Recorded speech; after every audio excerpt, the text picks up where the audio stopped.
Hello, horror lover. Are you ready for a long night of nightmares? Before we begin, I want to ask you to subscribe to the channel, and especially leave a comment telling me which city you're watching from. I'd love to know. Click the like button, all of this because the crisp autumn air filled my lungs as I stepped out of my car, parked at the trailhead of the Adirondack High Peaks wilderness. I'd been looking forward to this solo hike for weeks, a chance to clear my head and escape the chaos of city life. The forest stretched before me, a tapestry of red, orange, and gold leaves shimmering in the early morning sunlight. I shouldered my backpack, double-checking that I had everything I needed: water, trail mix, first aid kit, map, and compass. The weight felt reassuring against my back. As I started down the trail, the crunch of fallen leaves beneath my boots and the distant call of a chickadee were the only sounds breaking the peaceful silence. "Just you and nature today, Alex," I muttered to myself, a small smile playing on my lips. The stress of the past few months, a grueling job, a messy breakup, seemed to melt away with each step I took deeper into the woods. The trail wound its way through towering pines and ancient maples, their branches forming a cathedral-like canopy overhead. Shafts of sunlight pierced through the leaves, creating dappled patterns on the forest floor. I paused to take a swig of water and check my map, making sure I was still on the right path to reach the summit of Mount Marcy. As I continued my ascent, the terrain became more challenging. Roots and rocks jutted out from the earth, requiring careful footing. My breathing grew heavier, but the exertion felt good, grounding me in the present moment. It was then that I heard it. A sound so faint and unexpected that at first I thought I had imagined it. A child's voice, distant and echoing, called out, "Help! Somebody, please help me." I froze mid-step, my heart suddenly pounding in my chest. Had I really heard that? I stood perfectly still, straining my ears. For several long seconds there was nothing but the whisper of wind through the trees and the occasional snap of a twig from a scurrying squirrel. Just as I was about to convince myself it had been my imagination, I heard it again. "Help! I'm lost. Can anyone hear me?" The voice was clearer this time, unmistakably that of a young child, scared, desperate, and very real. "Hello?" I called out, my own voice sounding unnaturally loud in the quiet forest. "Where are you? Keep calling out." I waited, but there was no response. The forest had fallen eerily silent, as if holding its breath. "This can't be happening," I muttered, running a hand through my hair. I was miles from the nearest town on a trail that wasn't particularly popular this late in the season. What was a child doing out here alone? I unclipped my phone from my belt, hoping to call for help, but as expected, there was no signal. I was on my own. Taking a deep breath, I made a decision. I couldn't ignore a child in distress. I had to try to find them. "I'm coming to help you," I shouted as loudly as I could. "Keep calling out so I can find you." I waited again, hoping to hear a response, but the forest remained silent. With a growing sense of unease, I stepped off the marked trail, heading in the direction I thought the voice had come from. The underbrush was thick here, thorny vines and low-hanging branches snagging at my clothes as I pushed through. I tried to keep track of my path, knowing how easy it was to get turned around in the dense forest, but my focus was on finding the source of that desperate cry. "Hello? Can you hear me?" I called out every few minutes, pausing to listen for a response. The further I went, the more the forest seemed to close in around me. The friendly, sun-dappled woods I had entered earlier were transforming into something more primeval and foreboding. I checked my watch. Nearly an hour had passed since I'd first heard the voice, and I was now hopelessly off trail. A tendril of panic began to curl in my stomach. "This is crazy," I said aloud, trying to calm myself with the sound of my own voice. "There's got to be a logical explanation." Just as I was considering turning back, I heard it again, the child's voice, this time seeming to come from somewhere to my left. "Help me, please, I'm scared." The voice sounded closer now, more distinct. It was a young boy, probably no more than 7 or 8 years old, his voice cracking with fear. "I'm coming," I shouted, pushing through a dense thicket of ferns. Keep talking, I'm trying to find you. I stumbled into a small clearing, my eyes darting around frantically, expecting to see a lost child. But the clearing was empty, silent except for my own ragged breathing. "Where are you?" I called out, frustration and fear coloring my voice.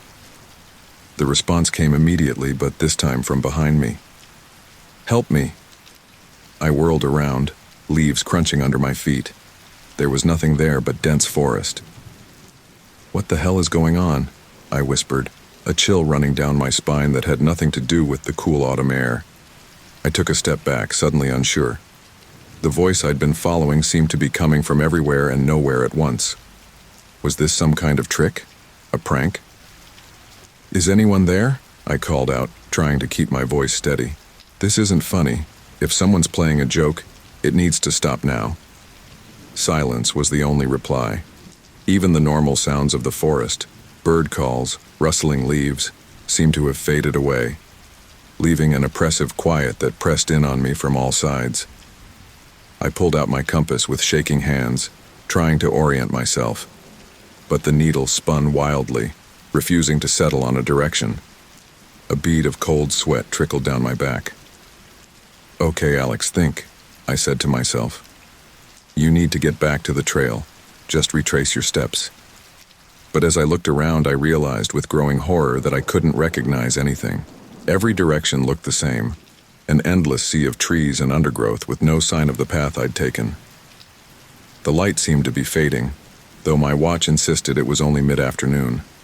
Shadows lengthened and deepened, turning familiar shapes into looming, menacing forms.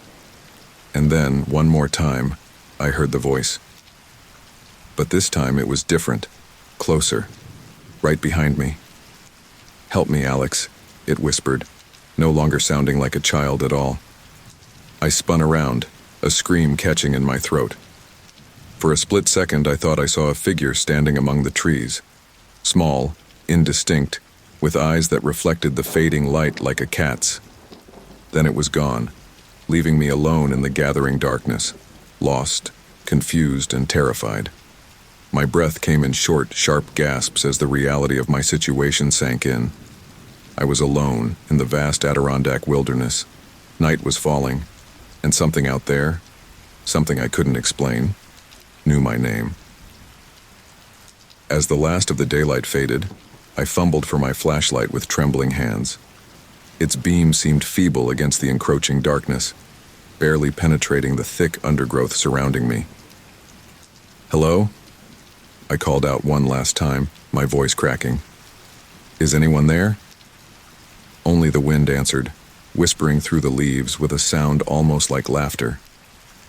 I sank to the ground, my back against a gnarled old tree, and tried to calm my racing thoughts. I had supplies, I had survival training.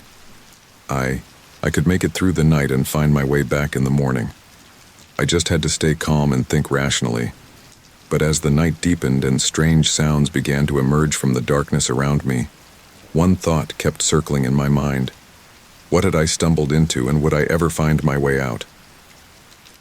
The long night in the Adirondack forest stretched before me, full of unknowns and terrors, both real and imagined. And somewhere out there, a voice that knew my name waited in the darkness. The night passed in a haze of fitful sleep and paranoid vigilance.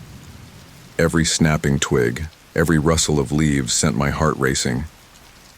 By the time the first gray light of dawn filtered through the canopy, I was exhausted, cold, and disoriented. I stood up slowly, my muscles protesting after hours of tensed immobility. The forest looked different in the pale morning light, less menacing, but no less alien. Mist clung to the ground, wreathing the bases of trees and obscuring the undergrowth. "Okay, Alex," I muttered to myself, voice hoarse from dehydration. "Get it together. Find the trail. Get out of here." I took a swig from my water bottle, rationing it carefully. I had no idea how long it would take to find my way back to civilization. As I ate a handful of trail mix, I tried to piece together a plan. The logical thing would be to try to retrace my steps, to find the trail I'd strayed from yesterday. But as I looked around, I realized with a sinking feeling that I had no idea which direction I'd come from. The forest looked the same in every direction, an endless sea of trees and mist. I pulled out my compass again, praying it would work this time. The needle swung lazily, then settled, pointing steadily north. I let out a breath I didn't realize I'd been holding. Okay, the car was parked at the southern trailhead, I reasoned aloud. So if I head south, I should eventually hit a trail or a road. It wasn't much of a plan, but it was all I had. I shouldered my pack and started walking, trying to keep my steps straight despite the uneven terrain. The morning wore on, the mist burning off as the sun rose higher. I kept my eyes peeled for any sign of a trail, calling out periodically in hopes that other hikers might hear me. But the forest remained eerily empty of human presence. As the day heated up, the trees around me seemed to close in. The underbrush grew thicker, thorny vines snagging at my clothes and scratching my exposed skin. Several times, I had to backtrack to find a way around impenetrable thickets. "Hello!" I shouted for what felt like the 100th time. "Is anyone out there? I need help." My voice echoed back at me, mocking in its emptiness. Then, just as the echo faded, I heard something else. A child's laugh, high and clear, coming from somewhere to my right. I froze, blood turning to ice in my veins. "Hello?" I called again, my voice shaking. "Is someone there?" The laugh came again, closer this time. It sounded carefree, joyous even, completely at odds with the oppressive atmosphere of the forest. Against my better judgment, I turned toward the sound. "Hey, kid! Are you lost? Where are your parents?" I pushed through a dense patch of ferns, emerging into a small clearing. For a moment, I thought I saw a flash of movement at the far end, a small figure darting between the trees. "Wait," I called out, starting to run. "Come back, it's not safe out here alone." I burst through the tree line on the other side of the clearing, branches whipping at my face. But there was no sign of the child, just more endless forest. "This isn't happening," I said, breathing hard. "You're hallucinating, Alex. It's the stress, the dehydration. Pull yourself together." I leaned against a tree, trying to slow my racing heart. That's when I noticed the marks. Carved into the trunk of the tree about at eye level was a series of strange symbols. They looked old, the edges of the cuts weathered and gray, but they were unmistakably man-made. "What the hell?" I murmured, running my fingers over the rough marks. As I looked around, I realized that other trees bore similar carvings. Some were simple, crosses or arrows, while others were more complex, swirling patterns that made my eyes hurt to look at them. A twig snapped behind me. I whirled around, heart in my throat. At the edge of my vision, I caught a glimpse of something moving. A small figure, child-sized, darting between the trees. But there was something off about its movement. Too fluid, too quick. "Hey!" I shouted, my voice cracking. "Stop! I just want to help!" I ran after it, pushing through the underbrush with reckless abandon. Branches scratched at my face and arms, but I barely felt it. All my focus was on keeping that fleeting figure in sight. Suddenly, the ground dropped away beneath me. I tumbled down a steep slope, leaves and twigs flying around me as I rolled. I came to a stop at the bottom, the breath knocked out of me. As I lay there, dazed and winded, I heard a voice. Not the child's laugh this time, but a man's voice, deep and resonant. "Are you lost, traveler?" I sat up quickly, ignoring the protest of my bruised body. An old man stood a few yards away, watching me with curious eyes. He was dressed oddly, in what looked like homespun clothes from another century. A long, gray beard flowed down his chest, and he leaned on a gnarled wooden staff. Who are you?" I managed to gasp out. The old man smiled, but it didn't reach his eyes. "I am a friend to those who wander these woods, and you, I think, have wandered very far indeed." I struggled to my feet, eyeing him warily. "Do you live out here? Can you help me get back to the trail?" He cocked his head, considering me. "The trail you seek may not be the one you need, Alex." A chill ran down my spine. "How do you know my name?" The old man's smile widened. "The forest knows many things. It has been watching you, Alex. Waiting for you." I took a step back. What are you talking about? What is this place? This is a place of power, the old man said, gesturing around with his staff. A place where the veil between worlds grows thin. You heard its call, though you did not know it. I shook my head, trying to clear it. This couldn't be real. Look, I don't understand what's going on, but I really need to get back. People will be looking for me. The old man's expression turned sad. I'm afraid it's not that simple, Alex. You've crossed a threshold. The way back, it is not easily found. As if to emphasize his words, a mist began to rise from the ground, swirling around us. The forest seemed to darken, the trees looming closer. No, I said, backing away. No, this isn't real. You're not real. The old man reached out a hand. Come, Alex. There is much you need to see to understand. For a moment I was tempted. Some part of me, buried deep, resonated with his words. But a stronger part, the part that clung to rationality, to the world I knew, rebelled. Stay away from me, I shouted, turning to run. I plunged into the mist, running blindly. Behind me I heard the old man's voice, fading into the distance. You cannot run from your destiny, Alex. The forest has chosen you. I ran until my lungs burned, until my legs trembled with exhaustion. When I finally stopped, slumping against a tree, I realized I was hopelessly lost. The mist had thickened, reducing visibility to mere feet. As I stood there, panting, trying to make sense of what had just happened, I heard it again. The child's laugh, echoing through the mist. Leave me alone, I screamed into the white void. What do you want from me? Only silence answered. I sank to the ground, my head in my hands. The enormity of my situation crashed over me. I was lost in a forest that defied logic, haunted by impossible things, with no idea how to get back to the world I knew. As the mist swirled around me, I couldn't shake the feeling that I had stepped into something much bigger and more terrifying than I could comprehend. The old man's words echoed in my mind. The forest has chosen you.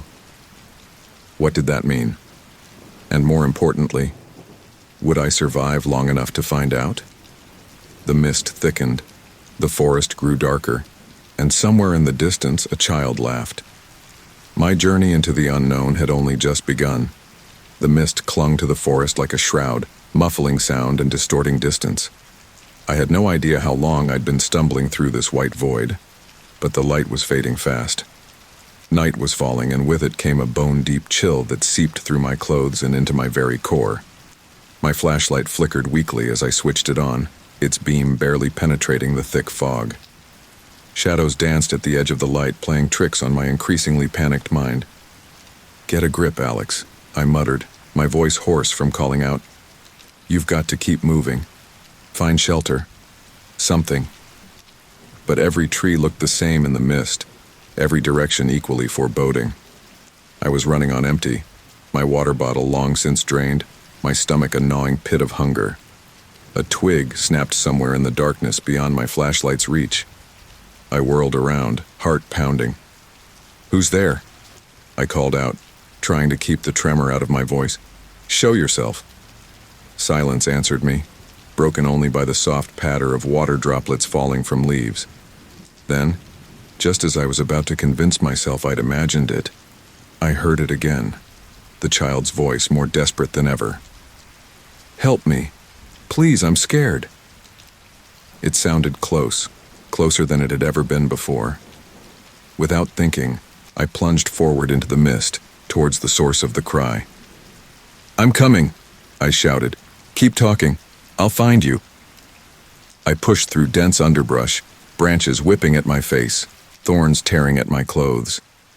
The voice seemed to be always just ahead, leading me deeper into the unknown. Suddenly, the ground disappeared beneath my feet. I tumbled down a steep embankment, my flashlight flying from my grip. I hit the bottom hard, the breath knocked out of me. For a moment, I lay there in the pitch darkness, dazed and gasping for air. When I finally managed to sit up, I realized with a jolt of terror that I couldn't see my flashlight anywhere. No, I muttered, frantically patting the ground around me. My hands met only damp leaves and cold earth. This can't be happening. I staggered to my feet, disoriented in the absolute darkness. Which way had I come from? Which way had I been going? It was impossible to tell. "Hello?" I called out, my voice small and frightened in the vast darkness. "Is anyone there? I need help." The forest seemed to absorb my words, offering no response. The silence was oppressive, broken only by my ragged breathing and the frantic pounding of my heart. Then, from somewhere in the darkness, came a sound that made my blood run cold. A low, rumbling growl, unmistakably animal, and close. I froze, every muscle in my body tensing. My mind raced through the possibilities. Bear? Wolf? Something worse? The growl came again, closer this time. I could hear leaves rustling as something large moved through the underbrush. Panic overtook me. I turned and ran blindly into the darkness, branches scratching at my face, roots threatening to trip me with every step. I had no idea where I was going, only that I had to get away. Behind me, I heard the creature give chase, its heavy footfalls gaining on me rapidly. My lungs burned, my legs screamed with exhaustion, but terror drove me on. Suddenly, my foot caught on a root and I went down hard, skidding across the forest floor. I rolled onto my back, raising my arms in a futile attempt to protect myself as I waited for the attack. But it never came. The sound of pursuit faded away, leaving me alone once more in the silent darkness. I lay there for what felt like hours, too terrified to move, straining my ears for any sound of the creature's return. Gradually, as the adrenaline faded, exhaustion took over. Despite my best efforts to stay awake, I felt consciousness slipping away. I awoke to a gray, misty dawn. For a moment, I didn't remember where I was or how I'd gotten there. Then it all came rushing back. The chase, the fall, the terrifying night alone in the dark. I sat up slowly, every muscle in my body protesting. In the dim light, I could see that I was in a small clearing. Dense underbrush surrounded me on all sides with no sign of a path or trail. "Hello?" I called out weakly, more out of habit than hope. "Is anyone there?" To my shock, a voice answered, but not the child's voice I'd been chasing, nor the old man's from before. This was a woman's voice, soft and melodious. "Are you lost, traveler?" I scrambled to my feet, spinning around to find the source of the voice. At the edge of the clearing stood a woman unlike any I'd ever seen. She was tall and slender, with long silver hair that seemed to float around her as if underwater. Her eyes were a startling green, almost luminous in the dim light. Who are you?" I managed to stammer out. The woman smiled, but it didn't reach her eyes. "I am many things to many people. To some, a guide. To others, a warning. To you, well, that remains to be seen." I shook my head, trying to clear it. "Look, I don't understand what's going on. I'm lost. I've been hearing things, seeing things. There was a child and an old man, and last night some kind of animal. The forest speaks in many voices," the woman said, taking a step closer. "It calls to those who are meant to hear, and you, Alex, have been chosen." A chill ran down my spine. "How do you know my name? What do you mean, chosen?" The woman's expression turned serious. "You stand at a crossroads, Alex. The path you choose now will determine not only your fate, but the fate of many others." I felt a surge of anger cut through my fear and confusion. I didn't choose any of this. I just want to go home. "And yet here you are," the woman said softly. "The forest does not call to those who are not ready to answer, even if they do not yet know it themselves." She reached out a hand, palm up. In it lay a small, round stone, smooth and black as night. "Take this. It will guide you on the path ahead." I hesitated, every instinct screaming at me not to trust this strange, ethereal woman. But something deeper, some part of me I didn't fully understand, urged me forward. With trembling fingers, I took the stone. It was cool to the touch and seemed to pulse with an inner energy. What am I supposed to do with this? I asked. But when I looked up, the woman was gone. The clearing was empty with no sign that she had ever been there. "Wait," I called out. "Come back, I don't understand." Only silence answered me. I looked down at the stone in my hand, wondering if I had imagined the whole encounter. A distant howl broke the silence, sending a shiver down my spine. Whatever had chased me last night was still out there. I closed my fingers around the stone, feeling its strange energy pulsing against my palm. I didn't understand what was happening, but I knew I couldn't stay here. With a deep breath, I picked a direction and started walking. The forest loomed around me, full of secrets and dangers I was only beginning to comprehend. As I pushed through the underbrush, the child's laughter echoed faintly in the distance. But this time, instead of chasing it, I turned away. Whatever game the forest was playing, I was done being the pawn. The stone in my hand grew warmer, pulsing like a heartbeat. Somehow I knew it was guiding me, though to what I couldn't say. Night was falling again, the forest growing darker with each passing minute. But this time, I was prepared, or at least as prepared as I could be in this impossible situation. I found a small hollow at the base of a massive oak tree and settled in for the night. As I sat there, the strange stone clutched in my hand, I couldn't shake the feeling that everything was about to change. The forest whispered around me, full of secrets and hidden dangers. But for the first time since this nightmare began, I felt a glimmer of hope. Whatever lay ahead, whatever trials the forest had in store for me, I would face them. After all, I had been chosen, and now it was time to find out why. The night settled over the forest like a heavy blanket, bringing with it a silence so profound it seemed to press against my eardrums. I huddled in the hollow of the ancient oak, the mysterious stone clutched tightly in my hand. Its pulsing warmth was the only comfort in the pitch-black wilderness. Sleep eluded me. Every snapping twig, every rustle of leaves sent my heart racing. The memory of the unseen creature that had chased me the night before was still fresh in my mind, and I couldn't shake the feeling that I was being watched. As the hours crawled by, my exhaustion began to play tricks on my mind.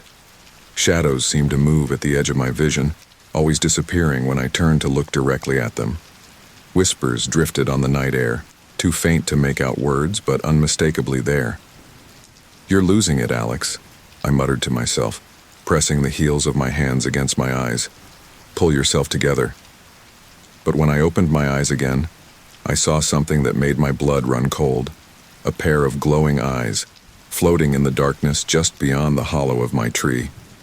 They blinked once slowly and then vanished. I scrambled backwards, pressing myself against the rough bark of the oak. "Who's there?" I called out, my voice cracking with fear. "Show yourself." Silence answered me, but the feeling of being watched intensified. I could almost feel the weight of unseen gazes pressing in from all sides. Then, a voice spoke from the darkness. It was neither the child's voice I'd been chasing, nor the old man's, nor the ethereal woman's. This voice was deep, resonant, and seemed to come from everywhere at once. "Alexander James Hartley," it intoned, my full name rolling through the night like thunder. "You who have been chosen, you who have crossed the threshold, hear us now." I pressed my hands over my ears, shaking my head frantically. "This isn't real," I whispered. "This can't be real." But the voice continued, undeterred. "The forest has awakened, Alexander. The old ways stir. You stand at the crossroads of worlds, a nexus of possibilities. What was hidden is now revealed. What was dormant now awakens." "I don't understand," I said, my voice small and frightened in the vast darkness. "What do you want from me?" A chuckle rumbled through the night, a sound like boulders grinding together. "Want? We want nothing, Alexander. We are, you are. The question is not what we want from you, but what you will become." The stone in my hand grew hot, almost painfully so. I opened my palm to look at it and gasped. The smooth black surface was now etched with glowing symbols, pulsing in time with my racing heartbeat. "The mark of the chosen," the voice said. a key to unlock the mysteries that lie ahead. But beware, Alexander. Power comes at a price, and knowledge can be a terrible burden. A rustling sound came from the underbrush nearby. I turned, half expecting to see some monstrous creature emerging from the shadows. Instead, I saw a deer step into a patch of moonlight. But this was no ordinary deer. Its eyes glowed with an inner light, and its antlers seemed to be made of pure starlight. The deer regarded me for a long moment, then spoke in a voice that was unmistakably the child's I had been hearing. "Why did you stop following me, Alex? Don't you want to play anymore?" I scrambled to my feet, backing away. "What are you? What is all this?" The deer child cocked its head. "We are the forest, Alex. We are the old magic that sleeps in the roots of the world, and you are the one who will either wake us fully or put us back to sleep." "I don't want this," I said, shaking my head. "I just want to go home." The deer child's eyes seemed to soften. "Oh, Alex, don't you understand? You are home. This is where you've always been meant to be." Before I could respond, the deer vanished, leaving me alone once more in the darkness. But the feeling of being watched remained, more intense than ever. I slumped back against the tree, my mind reeling.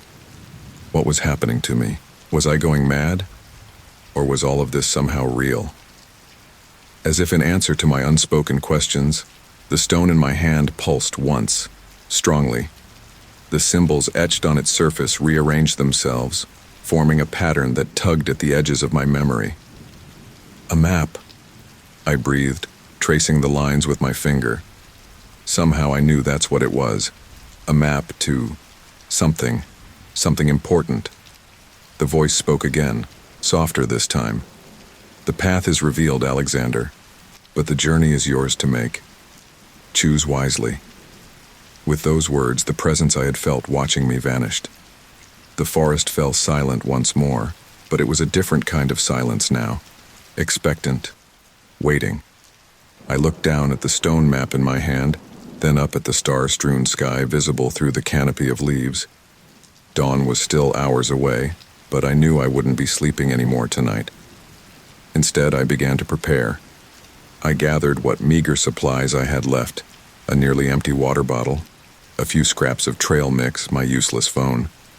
Then, using a stick, I began to copy the map from the stone onto a patch of bare earth. As I worked, I tried to make sense of everything that had happened.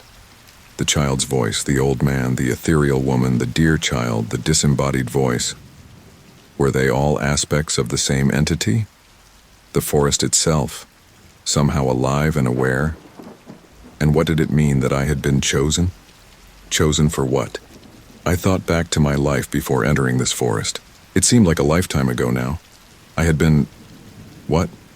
Unhappy, unfulfilled, searching for something I couldn't name. Had some part of me known?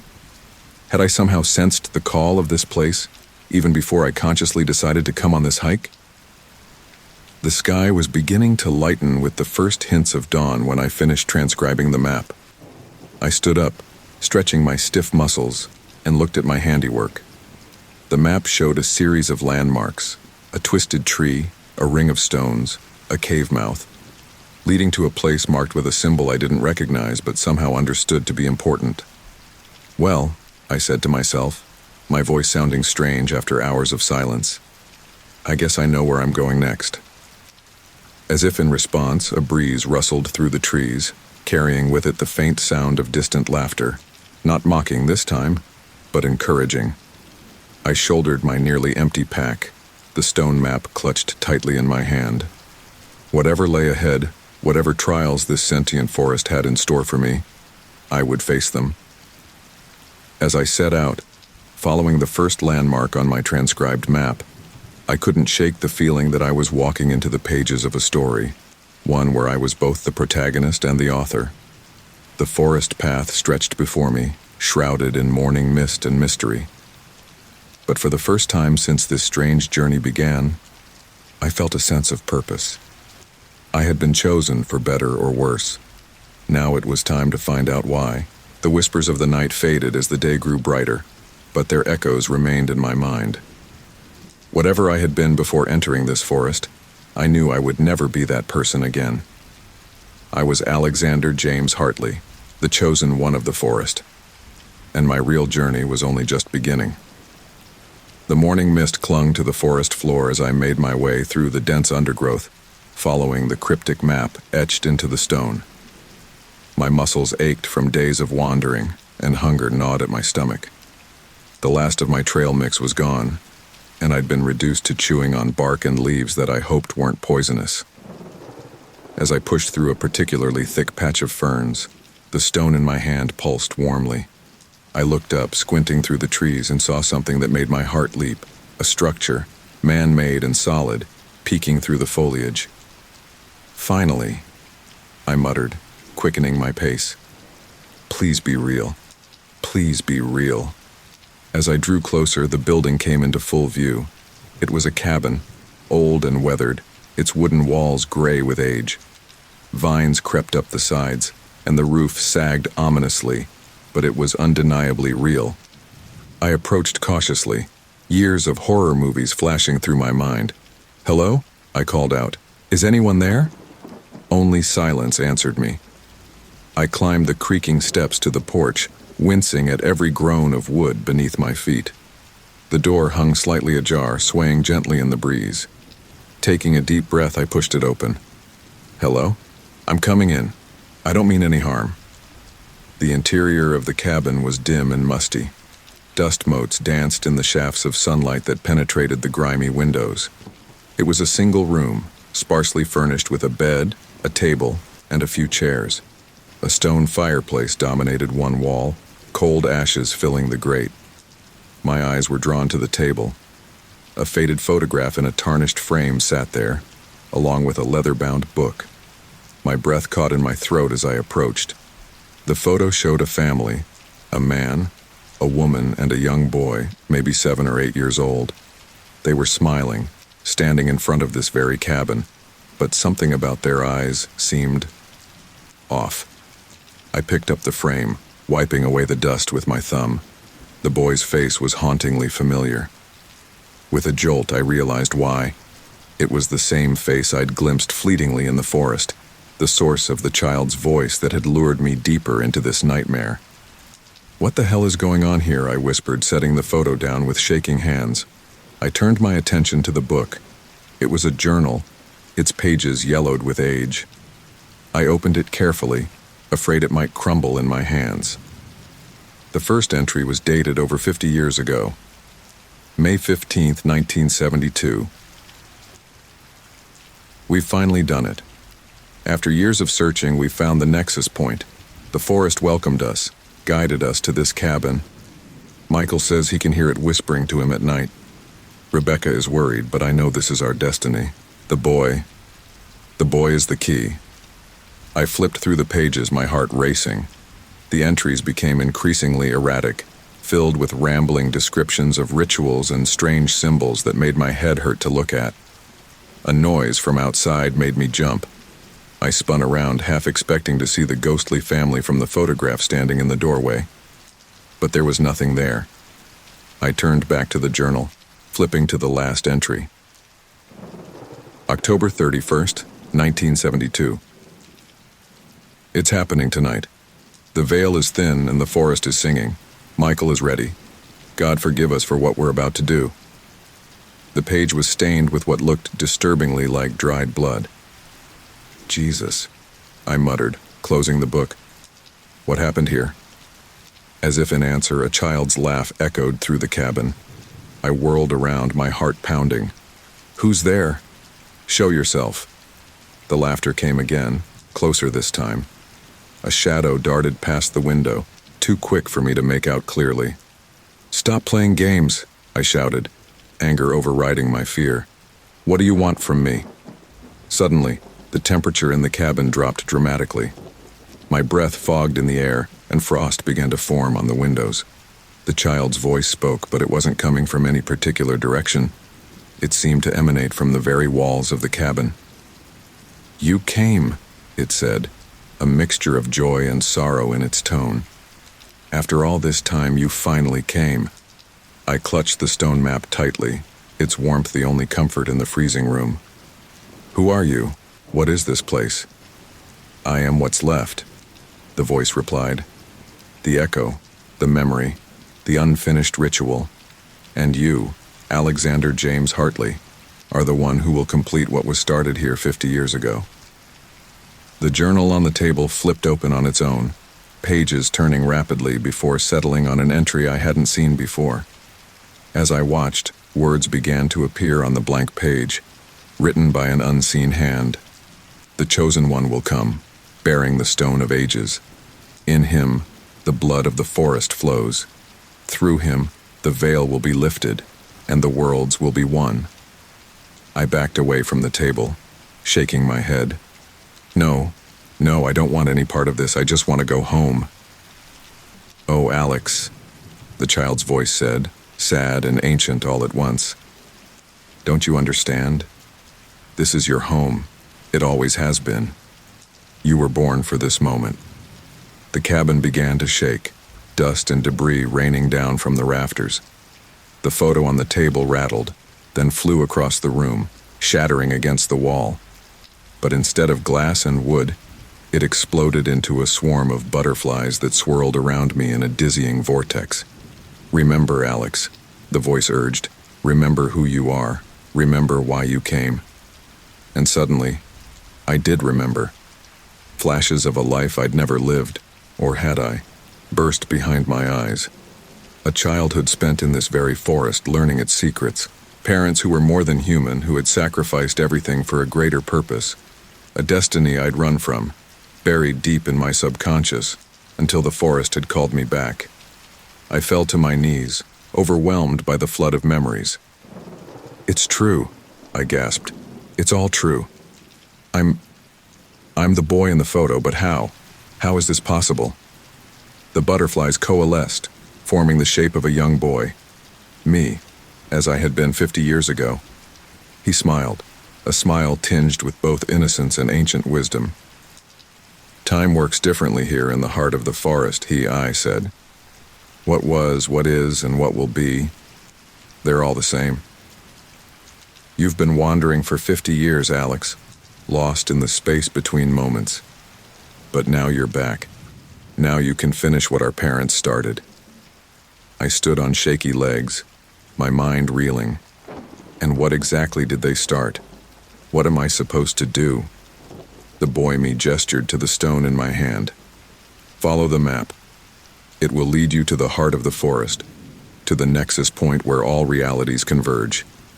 There, you'll face a choice: to seal the veil forever, or to throw it wide open and let the old magic flood back into the world." "And if I refuse?" I asked, already knowing the answer. The boy's face turned sad. "Then you'll be trapped here forever, caught between worlds, just as I have been, just as our parents are." As if summoned by his words, 2 more figures appeared, the man and woman from the photograph, and with it, a choice that would change everything. The forest seemed different now. The trees, once menacing and confusing, now felt like old friends welcoming me home. I moved with newfound purpose, the stone map warm in my hand, guiding me towards the ring of standing stones. As I walked, memories continued to surface, fragments of a childhood spent in these woods, learning its secrets, communing with nature in ways that defied ordinary understanding. I remembered my mother's gentle voice teaching me the names of plants and their hidden properties, my father's strong hands showing me how to read the stars and navigate by their light. But with these warm memories came darker ones.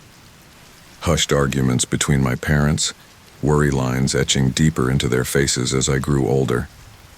Whispers of a prophecy, a duty, a terrible choice that would one day fall to me. I shook my head, trying to clear it. "Focus, Alex," I muttered to myself. "One step at a time." As if in response to my words, the stone map pulsed warmly. I looked up and saw them. The standing stones looming ahead in a small clearing. There were 7 of them, each easily twice my height, arranged in a perfect circle. Even from a distance, I could feel the power emanating from them, making the hair on the back of my neck stand up. I approached cautiously, my heart pounding. As I stepped into the circle, a wave of energy washed over me, nearly knocking me off my feet, and with it, a choice that would change everything. The forest seemed different now. The trees, once menacing and confusing, now felt like old friends welcoming me home. I moved with newfound purpose, the stone map warm in my hand, guiding me towards the ring of standing stones. As I walked, memories continued to surface. Fragments of a childhood spent in these woods, learning its secrets, communing with nature in ways that defied ordinary understanding. I remembered my mother's gentle voice teaching me the names of plants and their hidden properties, my father's strong hands showing me how to read the stars and navigate by their light. But with these warm memories came darker ones. Hushed arguments between my parents, worry lines etching deeper into their faces as I grew older, whispers of a prophecy, a duty, a terrible choice that would one day fall to me. I shook my head, trying to clear it. "Focus, Alex," I muttered to myself, "one step at a time." As if in response to my words, the stone map pulsed warmly. I looked up and saw them, the standing stones looming ahead in a small clearing. There were 7 of them, each easily twice my height, arranged in a perfect circle. Even from a distance, I could feel the power emanating from them, making the hair on the back of my neck stand up. I approached cautiously, my heart pounding. As I stepped into the circle, a wave of energy washed over me, nearly knocking me off my feet. The air inside the ring of stones felt different, heavier, charged with potential. "Okay," I said aloud, my voice sounding strange in the charged air. "I'm here. What now?" As if in answer, the stones began to hum. It started as a low vibration, just at the edge of hearing, but quickly grew in intensity until it filled the air around me. Symbols carved into the stones, which I hadn't noticed before, began to glow with an inner light. I recognized some of the symbols from the journal in the cabin, from half-remembered lessons of my childhood. They spoke of ancient magics, of barriers between worlds, of sacrifices and choices. "The nexus point," I breathed, understanding dawning. "This is a gateway." "Very good, Alex," a familiar voice said behind me. "You always were a quick study." I spun around to see the ethereal woman from before standing just outside the circle of stones. But now, with my memories restored, I recognized her. "Aunt Sarah," I said, a lump forming in my throat. She had been my mother's sister, my mentor in the magical arts, and the one who had helped me escape when things had gone wrong all those years ago. She smiled, but it was tinged with sadness. "I'm glad you remember me, Alex. I wasn't sure you would after everything." "What happened?" I asked, the question that had been burning inside me since my memories began to return.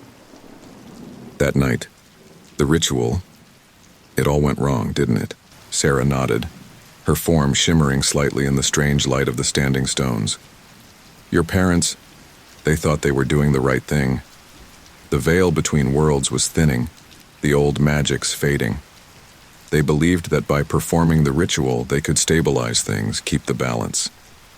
I remembered now, the preparations, the growing tension, the sense of impending doom that had hung over our little family. "But something went wrong," I said, the memories flooding back. "The energies, they were too strong. Mom and Dad, they were caught." Sarah finished for me, her voice gentle. "Trapped between worlds, neither fully here nor there. And you, my dear nephew, were left to bear the burden of their choice." I looked down at the stone map in my hand, understanding its true purpose now. They knew this day would come. They prepared for it, left clues for me to follow when I was ready. Sarah nodded. "They hoped you would find your way back when the time was right, when you were strong enough to face the choice they couldn't make." The humming of the stones intensified, and I felt a pull towards the center of the circle. "What choice?" I asked, though part of me already knew the answer. "The same choice your parents faced," Sarah said, her eyes sad but determined, to seal the veil permanently, closing off the old magics forever but stabilizing the worlds, or to throw it wide open, letting the full force of ancient power back into our reality with all the chaos and wonder that would bring. I shook my head, overwhelmed. How can I possibly make that decision? The fate of everything resting on my shoulders? Sarah's form flickered, and I realized she was expending great energy just to maintain her presence here. You've always had the strength, Alex. Even as a child, you understood the balance of nature in ways your parents and I never could. Trust in that understanding. Trust in yourself. The pull from the center of the stone circle was becoming irresistible. I took a step forward, then paused, looking back at my aunt. "Will I see you again?" I asked, suddenly feeling like that scared little boy from so long ago. She smiled, already beginning to fade. "I'll always be with you, Alex. In the whisper of the wind, in the rustle of leaves. Now go. Embrace your destiny." With a final sad smile, she vanished, leaving me alone in the humming stone circle. I took a deep breath and stepped towards the center. As I did, the world around me began to blur and shift. I saw glimpses of other realities, worlds where magic flowed freely, worlds where it had never existed at all. I saw the consequences of both choices laid out before me. A world sealed off from magic, safe but somehow diminished, its wonders fading into myth and legend.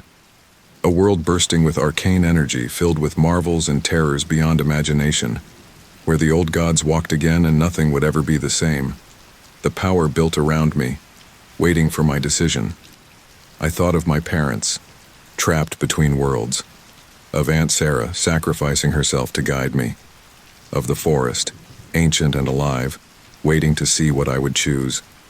In that moment, suspended between realities, I understood the true weight of my choice.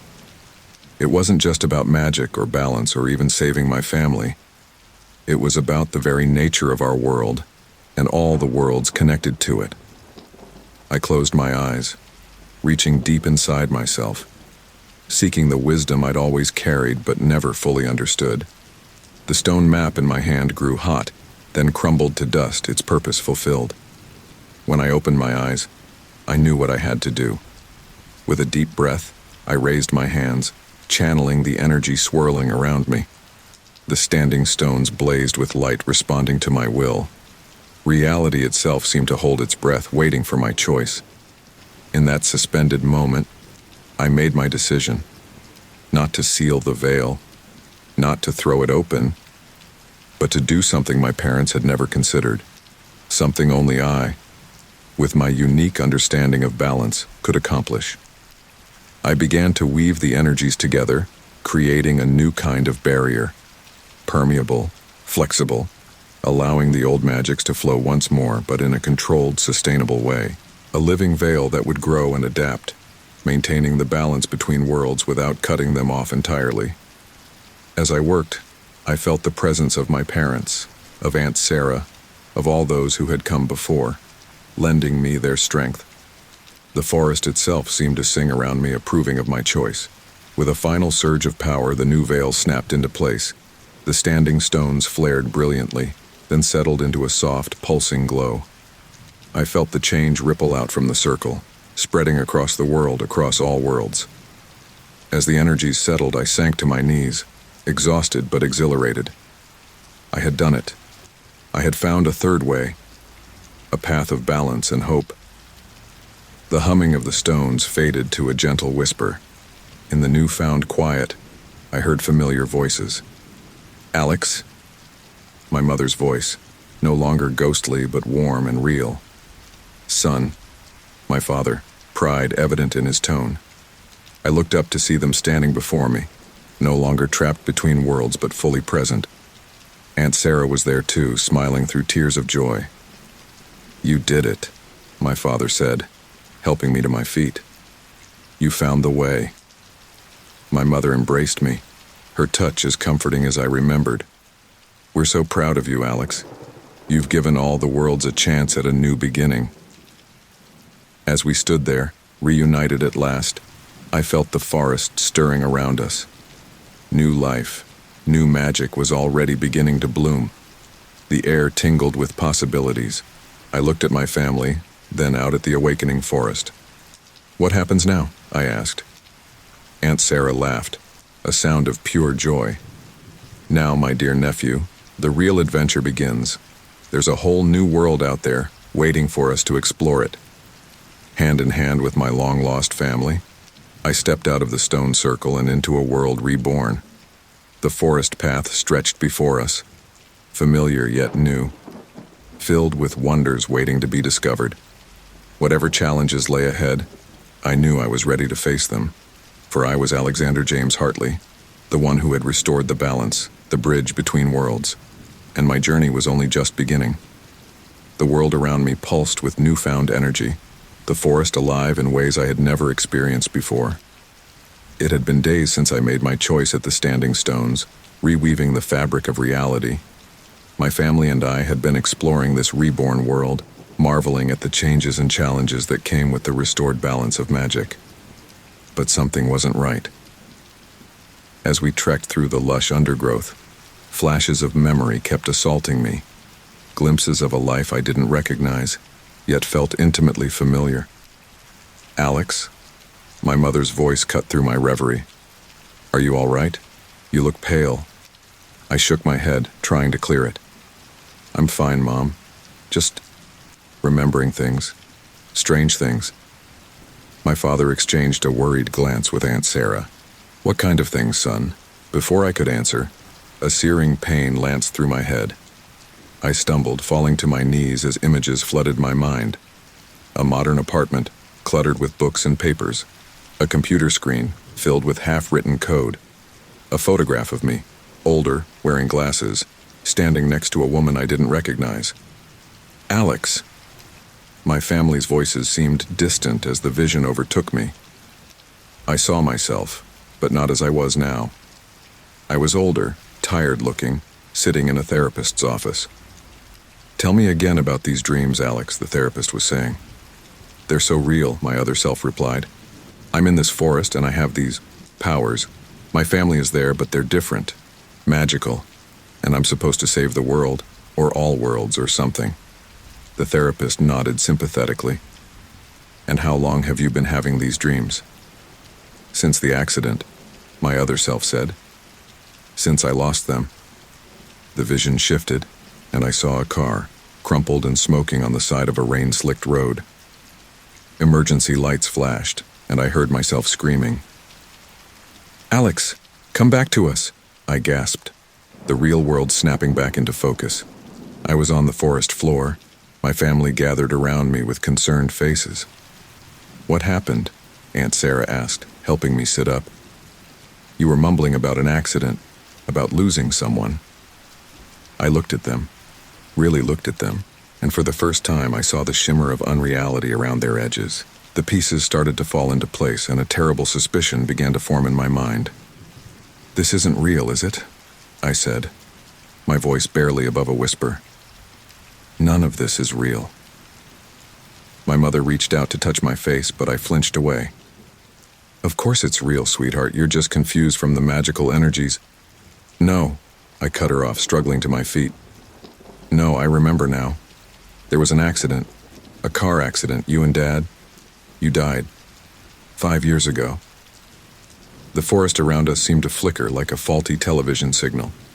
My father stepped forward, his face a mask of concern that now seemed false, rehearsed.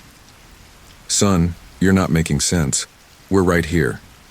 But the memories were flooding back now, unstoppable. "I'm a software engineer. I live in Seattle. After you died, I couldn't cope. I started having these dreams, fantasies about a magical forest where you were still alive, where I was special, chosen." Aunt Sarah's form wavered, becoming less substantial by the second. "Alex, please, don't do this. Don't leave us." I backed away from them, tears streaming down my face. "You're not real. You're just constructs my mind created to cope with the loss. This whole world, it's all in my head." The forest around us began to dissolve, trees and undergrowth melting away like wax. In their place, I saw flashes of my real life, my apartment, my job, the grief counseling sessions I'd been attending. "Alex, listen to me." My father's voice was urgent now, almost desperate. "This world might not be what you think it is, but that doesn't make it any less real. The choice you made, the balance you restored, it all means something." I shook my head, backing away further. "No, it doesn't. It's just a fantasy I created to feel special, to feel like I had some control when I lost everything." The world flickered again, and suddenly we were back in the cabin where this had all started. But now I saw it for what it really was. A construct built from my memories of our old family vacation home. My mother approached me, her eyes pleading. "Sweetie, please. Even if what you're saying is true, is this really so bad? Here, we're together, you're happy, isn't that worth something?" For a moment I wavered. The temptation to give in, to accept this fantasy world as reality, was almost overwhelming. But deep down, I knew I couldn't. "I'm sorry," I said, my heart breaking all over again. "I love you. I miss you. But this isn't real. And I can't live a lie, no matter how beautiful it is." As I spoke those words, the cabin began to crumble around us. My family's form started to fade, becoming translucent. "Alex, please." My father's voice was faint now. "Don't leave us. Don't forget us." I reached out, trying to touch them one last time, but my hand passed right through. "I'll never forget you, but I have to let you go, Ev." With a sound like shattering glass, the world of the magical forest fell away completely. I found myself gasping, sitting up in my own bed, in my apartment in Seattle. The dream catcher that my therapist had suggested I use hung above me, swaying gently. For a long moment I just sat there, tears streaming down my face as the full weight of reality settled back onto my shoulders. The loss, the grief, the loneliness, it all came rushing back. But something was different this time. As I looked around my cluttered apartment, I felt a strange sense of peace amidst the sadness. I had faced my fantasy world, my coping mechanism, and I had chosen reality, as painful as it was. I got up, walking to the window. The Seattle skyline greeted me, the familiar sight of the Space Needle piercing the cloudy sky. It wasn't a magical forest, but it was real. It was my world. My phone buzzed on the nightstand. It was a text from Maria, the woman I'd been seeing recently, the one from the photograph in my vision. "Hey Alex, just checking in. How are you feeling today?" I looked at the message for a long moment, then started to type. "Better, actually. I think I'm ready to talk about them. About the accident. If you're free, maybe we could meet for coffee?" Her reply came almost immediately. "Of course. The usual place in an hour?" I smiled, a small but genuine expression. "See you there," I typed back. As I got ready to leave, I paused by the dresser. There, in a silver frame, was a photograph of my parents and me, taken on our last vacation together before the accident. I picked it up, running my fingers over their smiling faces. "I love you," I said softly, "and I'll always miss you. But I think I'm ready to start living again." I set the photo down and headed for the door. The magical forest was gone, the fantasy dispelled. But as I stepped out into the real world, I felt a flicker of the same excitement and purpose I'd felt in my dreams. This world might not have magic, but it had its own wonders, its own challenges to overcome. And I was finally ready to face them. As I locked my apartment door behind me, I could have sworn I heard a whisper, faint, like a distant echo. "We're proud of you, Alex. Now go live your life." I smiled, took a deep breath, and stepped forward into my real adventure. The coffee shop was bustling with the mid-morning crowd when I arrived. The aroma of freshly ground beans and pastries filled the air, a comforting familiarity that helped steady my nerves.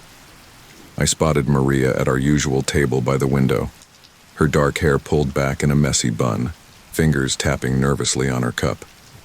As I approached, she looked up, her eyes widening with a mix of relief and concern. "Alex," she said, standing to greet me with a quick hug. "I'm so glad you came. How are you feeling?" I sat down across from her, running a hand through my disheveled hair. "Honestly, I'm not sure. Better, I think. But also raw.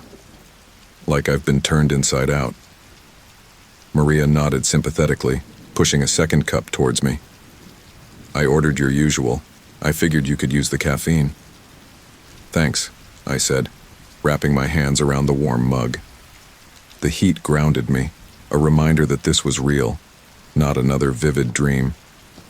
For a moment we sat in silence, the buzz of the coffee shop washing over us. Then Maria spoke, her voice gentle but firm. "You said you were ready to talk about it, about them. Are you sure?"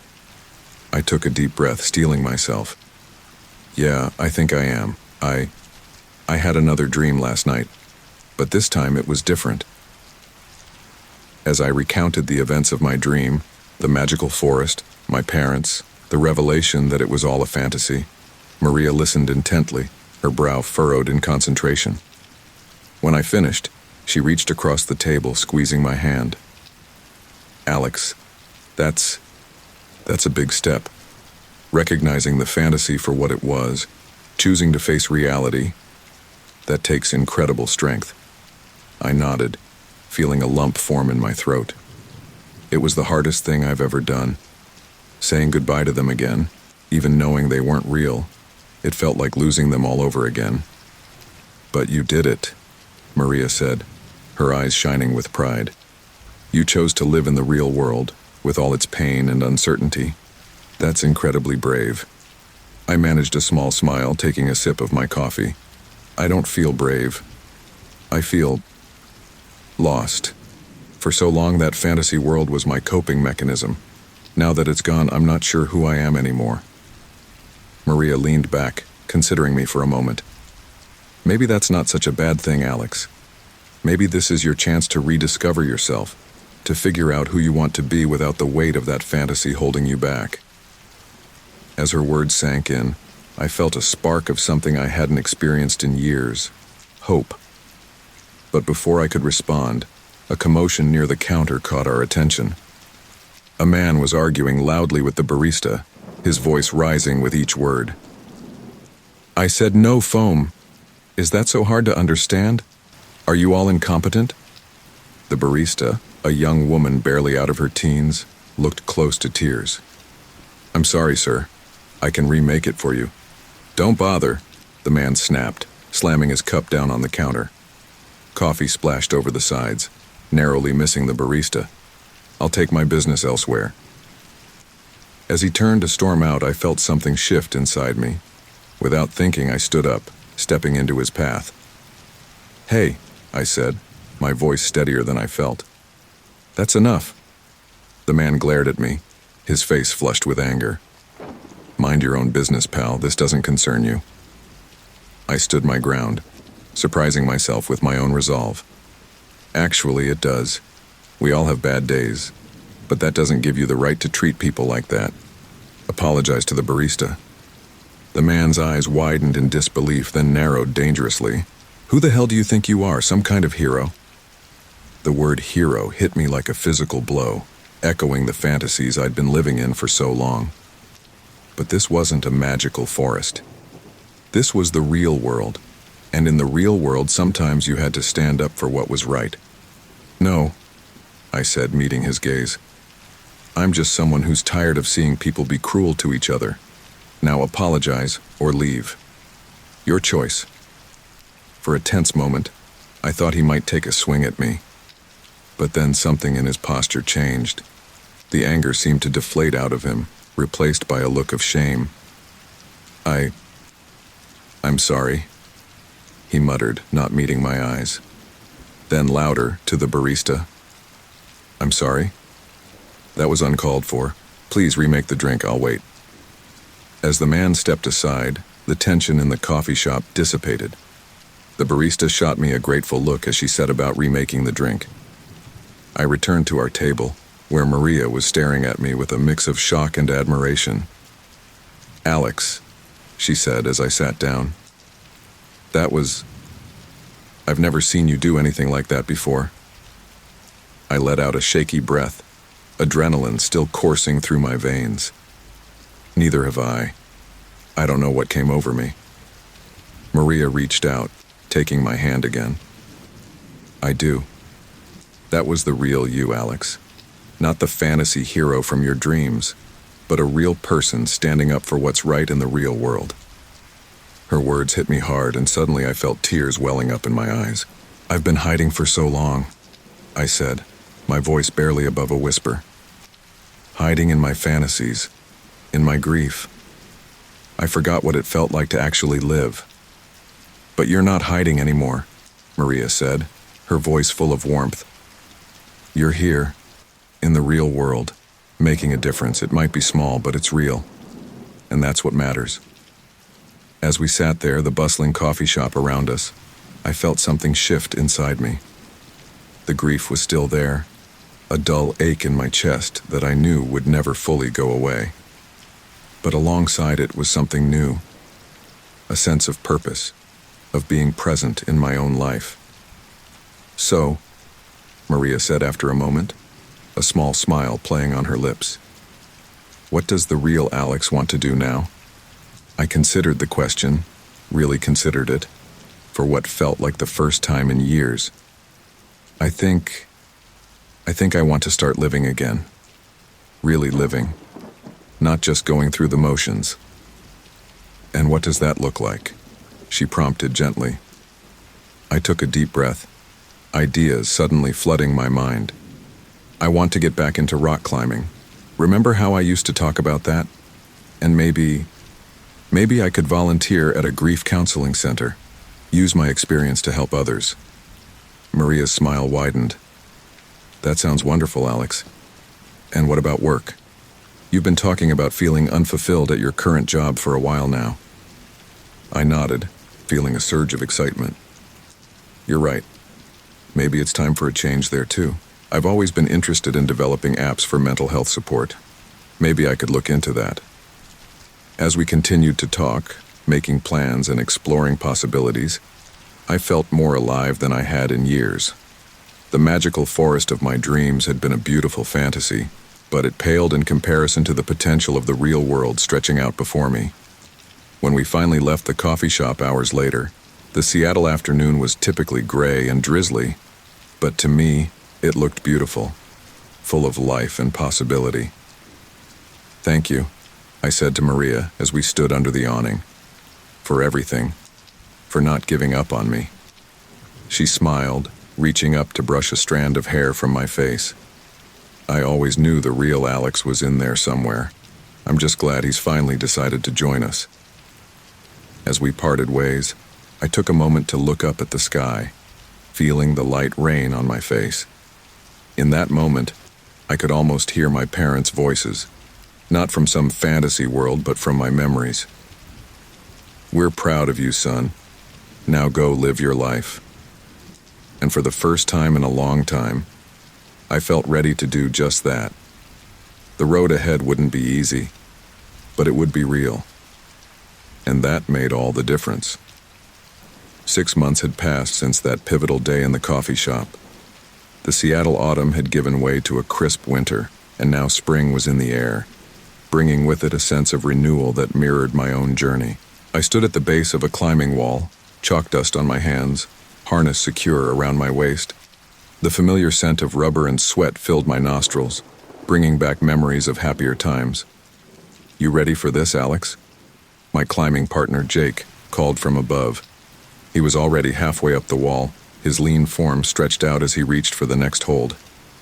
I took a deep breath, feeling a mix of excitement and anxiety flutter in my stomach. As ready as I'll ever be, I called back, reaching for the first handhold. As I began to climb, I felt my body remember the movements, muscle memory kicking in despite the years away from the sport. Each reach, each pull, each careful placement of my feet brought me higher, closer to a goal I had once thought impossible.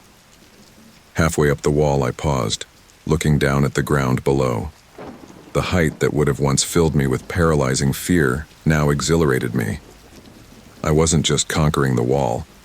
I was conquering my own demons. "You've got this, Alex," Jake encouraged from above. "Just like old times, right?" I smiled, pushing on. "Better than old times," I muttered to myself. When I finally reached the top, slapping the bell with perhaps more force than necessary, I felt a surge of triumph that brought tears to my eyes. I had done it. Not just climbed a wall, but taken another step in reclaiming my life. Later, as Jake and I sat in the climbing gym's small cafe, sipping protein shakes and nursing our tired muscles, he looked at me with a mix of admiration and curiosity.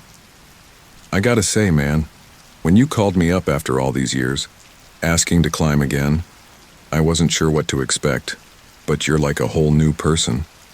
I nodded, considering his words. "I feel like a new person. Or maybe just like myself again. The self I was always meant to be." Jake leaned in, his expression serious. "Look, I know we haven't really talked about it, but I'm sorry about your parents. I should have been there for you more after the accident." The mention of my parents sent a pang through my heart, but it wasn't the crippling grief it once was. "Thanks, Jake, and don't apologize. I wasn't exactly easy to be around back then. I pushed everyone away." "Still," Jake insisted, "I'm glad you're back. Not just climbing, but, back in the world." I smiled, feeling a warmth that had nothing to do with the exertion of our climb. "Me too. It's been a long road, but I finally feel like I'm heading in the right direction." As we parted ways, plans already made for our next climbing session, I checked my phone. There was a message from Maria. "Hope the climb went well. Don't forget, support group meeting tonight at 7. You've got this." The support group. Another step on my journey, one that had proven both challenging and rewarding. I had started attending as a participant, sharing my story of loss and the fantasy world I had created to cope. But over time, I had taken on more of a leadership role, using my experiences to help others navigate their own grief. That evening, I stood before the group in the community center's meeting room. Familiar faces looked back at me, each carrying their own burden of loss, each on their own path to healing. "Welcome, everyone," I began, my voice steady. "As always, we're here to share, to listen, and to support each other. Who would like to start tonight?" A woman in her early 30s, Sarah, raised her hand tentatively. She was new to the group, her grief still raw and fresh. I had a dream about my sister last night," she said, her voice quavering. "It felt so real. When I woke up and realized she was still gone, it was like losing her all over again. Does it ever get easier?" I met her gaze, seeing in her eyes the same pain I had carried for so long. "It does get easier, Sarah, but not in the way you might expect. The pain doesn't go away, but you learn to carry it. It becomes a part of you, a reminder of the love you shared." I paused, considering my next words carefully. I spent years trying to escape my grief, creating elaborate fantasies where my parents were still alive. But I've learned that true healing doesn't come from running away from the pain. It comes from embracing it, from honoring the memories of those we've lost by living our lives to the fullest. As I spoke, I saw heads nodding around the room. These were people who understood, who had walked similar paths. "The dreams," I continued. "They're your mind's way of processing the loss. They can be painful, yes, but they can also be a gift. A chance to say the things you didn't get to say, to feel close to your loved one again. The key is to use those feelings as motivation to live, really live, in the waking world." Sarah wiped away a tear, but she was smiling slightly. "Thank you, Alex. I think I needed to hear that." The meeting continued, stories shared, tears shed, and small victories celebrated. As it drew to a close, I felt a familiar sense of purpose. This was why I had chosen to face reality, to step out of my fantasy world. The connections here, the ability to help others, It was real in a way my dreams could never be. After the meeting, as I was gathering my things, my phone buzzed. It was an email from a tech startup I had been in talks with, a company developing mental health apps. My heart raced as I opened it. Dear Mr. Hartley, we are pleased to offer you the position of lead developer on our new grief support application. I let out a breath I didn't realize I'd been holding. This was it, a chance to combine my software skills with my newfound passion for helping others through grief. A real-world way to make a difference, to create something meaningful out of my loss. As I left the community center, the cool evening air felt invigorating. The city lights twinkled against the darkening sky, and for a moment, I was reminded of the magical forest of my dreams. But this was better. This was real. I pulled out my phone, dialing Maria's number. She picked up on the second ring. Alex, how did the meeting go? It went well, I said, unable to keep the excitement out of my voice. Really well. And Maria. I got the job. Her squeal of delight made me laugh. Alex, that's fantastic. We have to celebrate.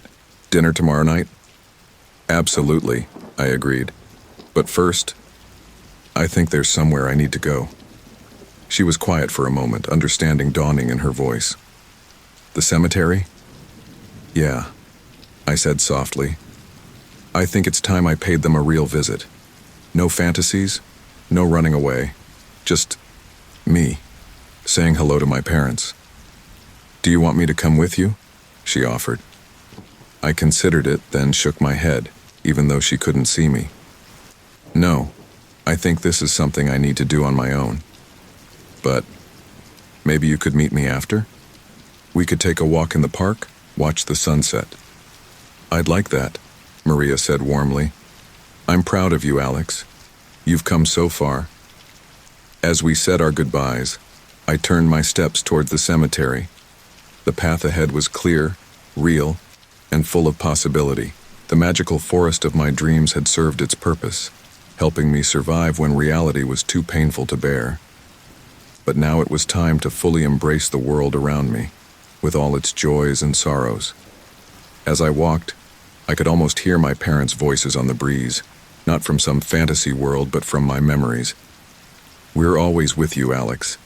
In every climb, every laugh, every person you help.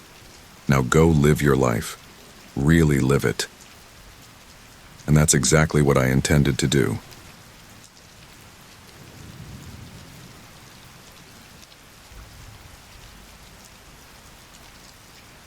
The crisp mountain air filled my lungs as I stepped out of my beat-up Subaru, stretching my arms above my head. The long drive from San Francisco to the Sierra Nevada had left me stiff, but the sight before me quickly washed away any discomfort. Towering pines reached toward a cloudless azure sky, their branches swaying gently in the late afternoon breeze. The scent of sun-warmed earth and pine needles enveloped me, a welcoming embrace from nature itself. I grabbed my backpack from the trunk, the familiar weight settling comfortably on my shoulders. As I locked the car, a pang of anxiety fluttered in my chest. This was my first solo camping trip, a challenge I'd set for myself after the messy breakup with Sarah 3 months ago. Her words echoed in my mind. You're too predictable, Jake. Too safe. Where's your sense of adventure? Well, here I was, about to prove her wrong. The trailhead beckoned, a narrow path disappearing into the dense forest. I took a deep breath, steeling myself for the journey ahead. You've got this, Jake, I muttered, adjusting the straps of my pack. With a final glance at my car, my last connection to civilization, I set off down the trail. The hike was more challenging than I'd anticipated. The trail wound steadily uphill, occasionally breaking through the tree line to offer breathtaking views of the surrounding mountains. By the time I reached the small clearing I'd marked as my campsite, the sun was dipping low on the horizon, painting the sky in brilliant hues of orange and pink. Exhausted but exhilarated, I shrugged off my pack and began setting up camp. The tent gave me some trouble. It had been years since I'd last used it, but eventually I managed to erect a somewhat lopsided shelter. As I hammered in the last stake, a voice startled me, Nice tent. First time camping? I whirled around to find a rugged-looking man leaning against a nearby tree. He was older, maybe in his 50s, with a salt and pepper beard and eyes that crinkled with amusement. No, I stammered, feeling heat rise to my cheeks. Just out of practice. He chuckled, pushing off the tree and approaching with an outstretched hand. Name's Bill. Don't mind me, just passing through, heading back to my own camp a few miles north. I shook his hand, noting the calluses that spoke of a life spent outdoors. Jake, nice to meet you, Bill. Bill's eyes scanned the clearing, taking in my haphazard campsite. Word of advice, Jake. You might want to move your tent a bit. That dead tree over there. He pointed to a skeletal pine at the edge of the clearing. Could come down in a strong wind. Wouldn't want it falling on you in the middle of the night. I felt a flush of embarrassment at my oversight. Thanks, I'll do that. Bill nodded, then glanced at the darkening sky. Well, I'd better get going. Enjoy your stay, Jake, and be careful with your fire tonight. It's been a dry season. As he disappeared down the trail, I couldn't shake a feeling of unease. His parting words seemed to hang in the air, a warning I couldn't quite grasp. Shaking off the sensation, I set about moving my tent to a safer location. By the time I'd repositioned the tent and gathered firewood, twilight had settled over the forest. I sat cross-legged before my carefully constructed fire pit, struggling to light a match with trembling hands. After several attempts, a small flame flickered to life. I touched it to the kindling, watching with satisfaction as the fire slowly grew. The dancing flames mesmerized me, casting flickering shadows across the clearing. As night fell in earnest, the forest came alive with sound, the hoot of an owl, the rustle of small animals in the underbrush.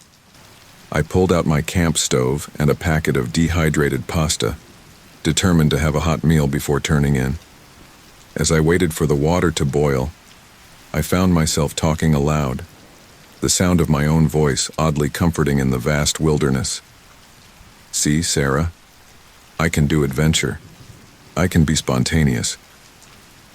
I stirred the pasta, the aroma making my stomach growl. Who needs fancy restaurants and predictable dates? This is living. But even as I spoke, a part of me wondered if I was trying to convince myself more than anyone else. After dinner, I sat by the fire, watching the embers glow and listening to the forest's nighttime symphony. The stars emerged, more numerous and brilliant than I'd ever seen in the city. I leaned back, losing myself in the vast canopy of the universe above. A sudden gust of wind sent sparks swirling upward, startling me from my reverie. I sat up, noticing for the first time how the breeze had picked up. The trees swayed more vigorously now, their branches creaking in protest. Just the wind, I reassured myself, but I couldn't shake a growing sense of unease. Bill's warnings about the dead tree and fire safety echoed in my mind. I glanced nervously at the skeletal pine, its bare branches clawing at the night sky. Deciding it was time to turn in, I carefully extinguished the fire, doubling and tripling, checking that every ember was out. The wind continued to strengthen as I zipped myself into my sleeping bag, the sides of the tent flapping noisily. Despite my exhaustion, sleep proved elusive. I tossed and turned, the unfamiliar sounds of the forest keeping me on edge. Every snapping twig became a prowling bear, every gust of wind an approaching storm. It was well past midnight when I finally drifted off, my dreams uneasy and fragmented. I'm not sure how long I slept before the smell invaded my consciousness. At first, it weaved its way into my dreams, a campfire growing out of control, a forgotten candle setting curtains ablaze. Slowly, the acrid scent pulled me from the depths of sleep, my body recognizing the danger before my mind fully awakened. My eyes snapped open, heart already racing.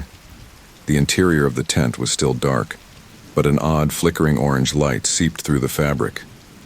For a moment I lay frozen, trying to convince myself it was just the remnants of a dream. But the smell, that unmistakable odor of burning wood, grew stronger with each passing second.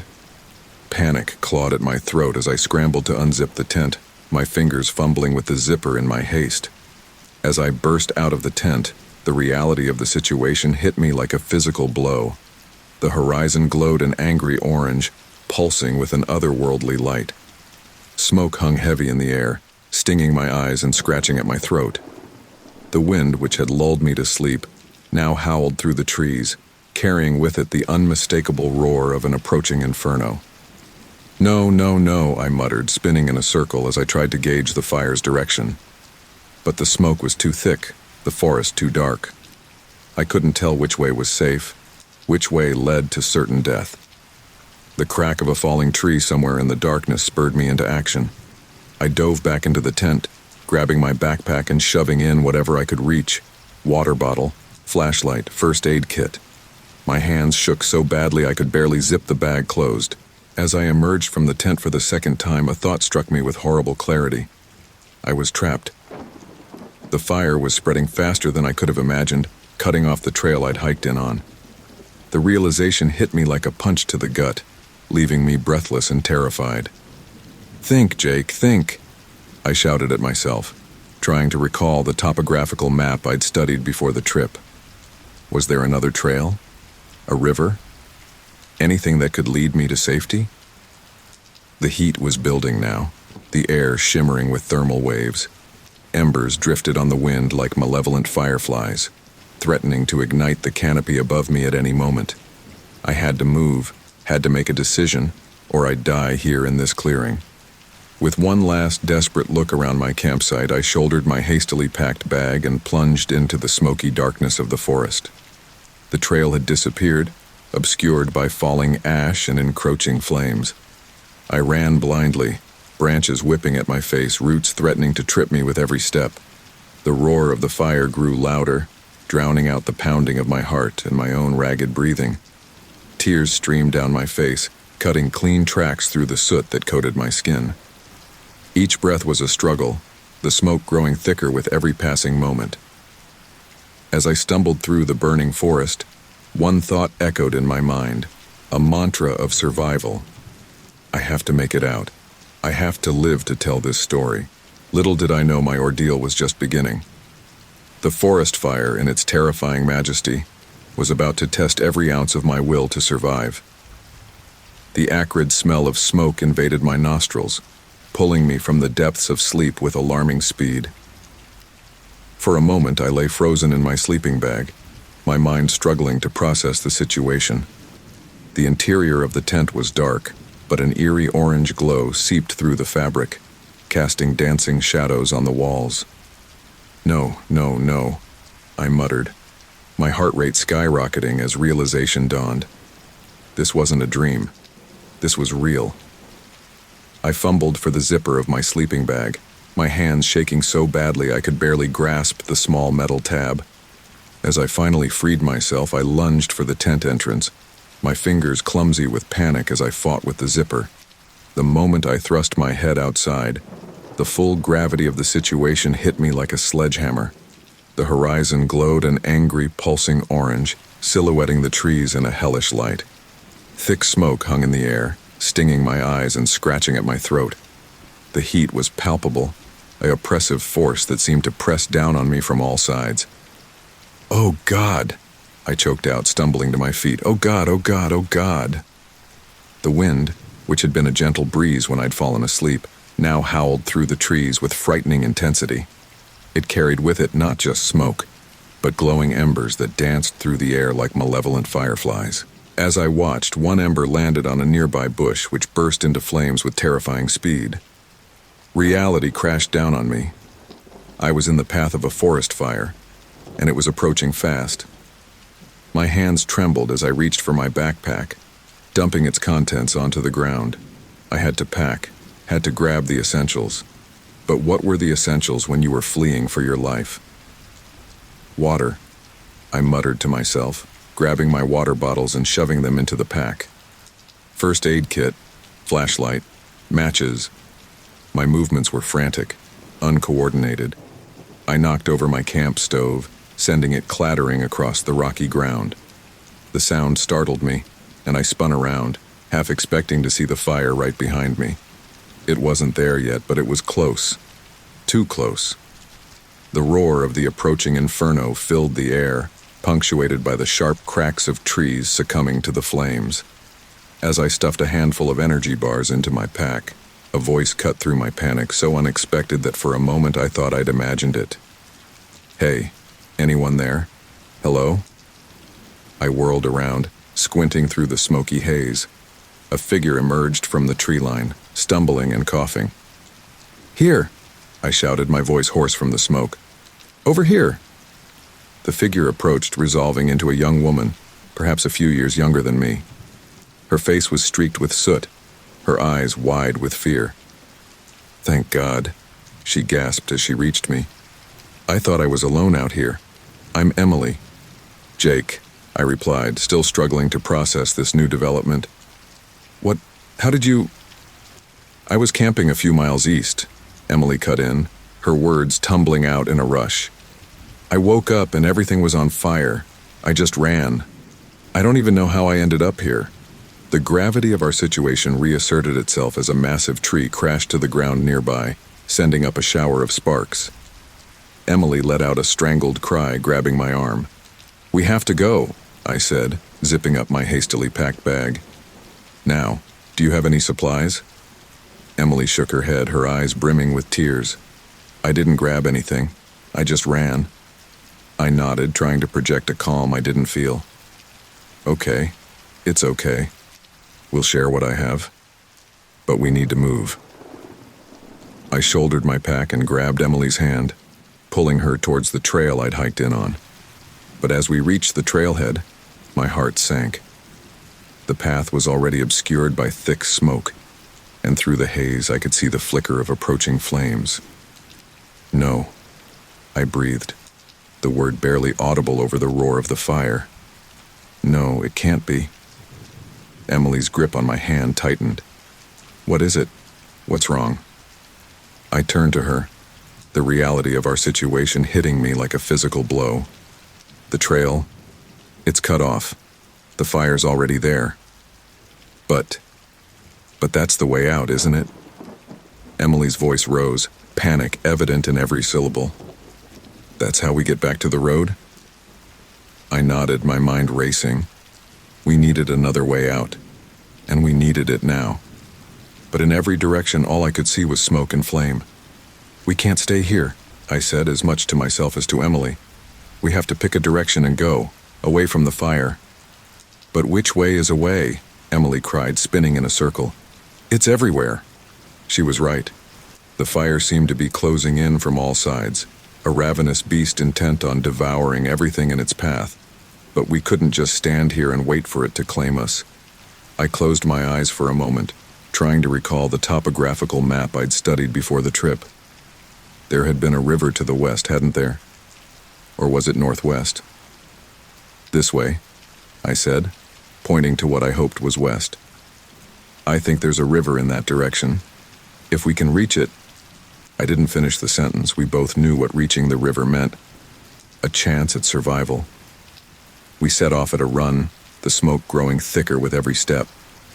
The forest, which had seemed so peaceful just hours ago, had transformed into a nightmarish obstacle course. Fallen branches reached out like gnarled hands, threatening to trip us.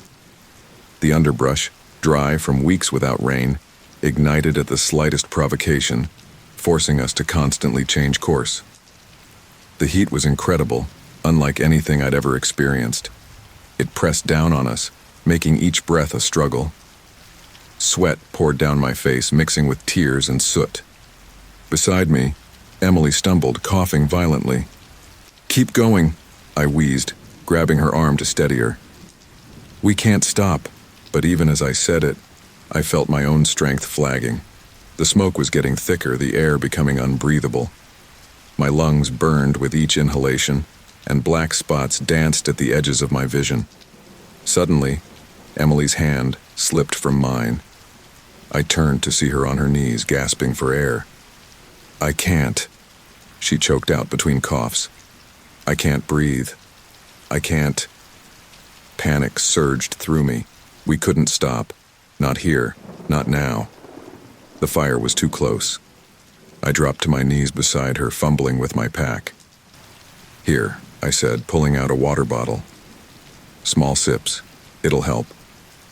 As Emily drank, I scanned our surroundings, looking for any sign of the river, any hint of salvation. But all I could see was smoke and flame. A loud crack split the air, and I looked up just in time to see a massive branch, engulfed in flames, plummeting towards us. Without thinking, I threw myself over Emily, shielding her with my body. The branch crashed to the ground mere feet away, showering us with embers and sparks. "We have to move," I gasped, pulling Emily to her feet. "Now!" We stumbled forward, the heat growing more intense with each step. The roar of the fire was deafening now, drowning out everything else. I couldn't even hear my own labored breathing over the inferno's hungry growl. Just when I thought we couldn't go on, when the very air seemed to be burning in our lungs, I heard it. A sound so beautiful, so unexpected that for a moment I thought I was hallucinating. The rush of water. "Emily," I croaked, my voice barely audible. "Do you hear that?" She nodded, her eyes wide with a mix of disbelief and hope. With renewed energy, we pushed forward. The smoke thinned slightly, and through the haze, I caught a glimpse of moonlight reflecting off water. "There!" I shouted, pointing ahead. "The river!" We broke through the tree line, stumbling onto a rocky bank. The river stretched before us, wide and fast-flowing. Under normal circumstances, it would have looked dangerous, forbidding. But now, with the inferno at our backs, it was the most beautiful sight I'd ever seen. "We made it," Emily breathed, sinking to her knees at the water's edge. But even as relief washed over me, I knew we weren't safe yet. The fire was still coming, and the river, while a barrier, wasn't a guarantee of safety. I turned to Emily, seeing my own fear and determination mirrored in her eyes. "We're not out of this yet," I said, helping her to her feet. "But we're alive, and as long as we're alive, we have a chance." As we waded into the cold, rushing water, the forest behind us fully engulfed in flames, I clung to that thought. We had a chance. It wasn't much, but it was something. And right now, it was everything. The river carried us away from the inferno, but into what new dangers I couldn't begin to guess. All I knew was that our fight for survival was far from over. The night was long and dawn seemed an eternity away. The icy water of the river shocked my system as Emily and I plunged in, the cold a stark contrast to the inferno raging behind us. For a moment, I forgot how to breathe, my lungs seizing in protest against the sudden temperature change. "Keep moving," I shouted to Emily, my voice barely audible over the roar of the fire and the rush of the water. "We need to get downstream."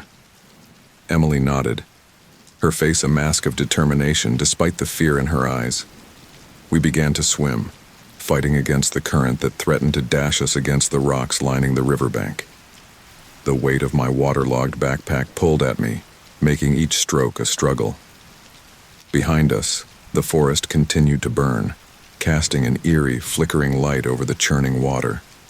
Embers rained down around us, hissing as they hit the river's surface. I could feel the heat on my back, a constant reminder of the danger we'd narrowly escaped. As we rounded a bend in the river, my foot struck something hard underwater. I went under, swallowing a mouthful of gritty water before managing to surface, sputtering and coughing. "Jake," Emily cried, reaching out to grab my arm. "Are you okay?" I nodded, unable to speak as I continued to cough up water. We'd been swept further downstream than I'd realized, and the riverbank here was steeper, the trees growing right up to the water's edge. "We need to get out," I gasped, once I could speak again. "The current's too strong." Emily looked doubtful. "But the fire?" "We'll have to risk it." I cut her off. "We can't stay in the water forever." With great effort, we made our way to the riverbank, dragging ourselves onto the rocky shore. I collapsed onto my back, chest heaving as I gulped in air. Beside me, Emily was on her hands and knees, water streaming from her hair. For a moment, we just lay there, too exhausted to move. But the respite was short-lived. A loud crack echoed through the air, and we both jerked upright to see a massive tree, its trunk engulfed in flames, toppling towards the river barely 50 yards upstream. "Move!" I yelled, scrambling to my feet and pulling Emily with me. We stumbled away from the water's edge just as the tree crashed down, sending up a spray of water and a shower of burning debris. The impact shook the ground beneath our feet and I lost my balance, falling hard onto the rocky ground. Pain shot through my left arm as I hit the ground, and I bit back a cry. Emily was at my side in an instant, her face pale with concern. "Jake, are you hurt?" I gritted my teeth, forcing myself to sit up. "I'm fine," I lied, even as I cradled my arm against my chest. "We need to keep moving." Emily helped me to my feet and we turned to face the forest. The fire hadn't reached this area yet, but the smoke was thick, obscuring our view and making it hard to breathe. In the distance, we could hear the continuous crack and crash of falling trees. "Which way?" Emily asked, her voice trembling slightly. I closed my eyes for a moment, trying to orient myself. The river had carried us south, I was pretty sure. If we headed east, we might be able to circle around the fire and find our way back to the road. "This way," I said, pointing into the forest. "We need to try to get ahead of the fire." We set off into the woods, our pace slowed by exhaustion and the uneven terrain. My arm throbbed with every step, and I could feel the heat of the fire at our backs urging us forward. As we pushed through the underbrush, the smoke grew thicker. It clogged our lungs and stung our eyes, reducing visibility to mere feet in front of us. Emily stumbled, coughing violently. I can't breathe," she gasped, doubling over. I fumbled with my backpack, pulling out a water bottle. "Here," I said, pressing it into her hands. "Small sips. It'll help." As Emily drank, I scanned our surroundings. The orange glow of the fire seemed to be all around us now, closing in from every direction. Panic clawed at my throat as I realized we might have made a terrible mistake. "We need to find shelter," I said, trying to keep the fear out of my voice. "Somewhere the fire can't reach." Emily looked up at me, her eyes wide with terror. "Where? There's nothing but trees." I was about to respond when a sound caught my attention. It was faint, barely audible over the roar of the approaching fire, but unmistakable. Water. "Do you hear that?" I asked, straining my ears. Emily nodded, hope flickering across her face. "Another river?" "Maybe," I said. "Or a stream. Come on." We moved as quickly as we could towards the sound, stumbling over roots and pushing through dense underbrush. The smoke was so thick now that I could barely see Emily beside me. I reached out and grabbed her hand, determined not to lose her in this hellish landscape. Suddenly, the ground beneath our feet changed. Instead of leaf litter and twigs, we were stepping on bare rock. As we emerged from the worst of the smoke, I saw we were standing on the edge of a small cliff, maybe 15 feet high. At its base, a narrow stream trickled over rocks. "We can climb down," I said, already looking for handholds. "The water might not be deep enough to stop the fire completely, but it's better than nothing." Emily nodded, her face set with determination despite the fear in her eyes. "You go first," she said, in case I fall." I wanted to argue, to insist she go first, but there wasn't time. I could hear the fire getting closer, the crackle of burning wood and the crash of falling trees growing louder by the second. Gritting my teeth against the pain in my arm, I began to climb down the rock face. It wasn't an easy descent. The rock was slick with moss in places, and my injured arm made it hard to keep a good grip. But somehow, I made it to the bottom without falling. "Okay, Emily," I called up. "Your turn." I watched anxiously as Emily began her descent. She moved slowly, carefully, each movement deliberate. She was about halfway down when it happened. A massive boom echoed through the forest, so loud it seemed to shake the very air around us. Emily startled, her foot slipping on the mossy rock. I saw her eyes widen in panic as she lost her grip. "Emily!" I shouted, lunging forward. She fell, a scream tearing from her throat. I managed to catch her, but the impact sent us both tumbling to the ground. Pain exploded in my already injured arm, and for a moment the world went white.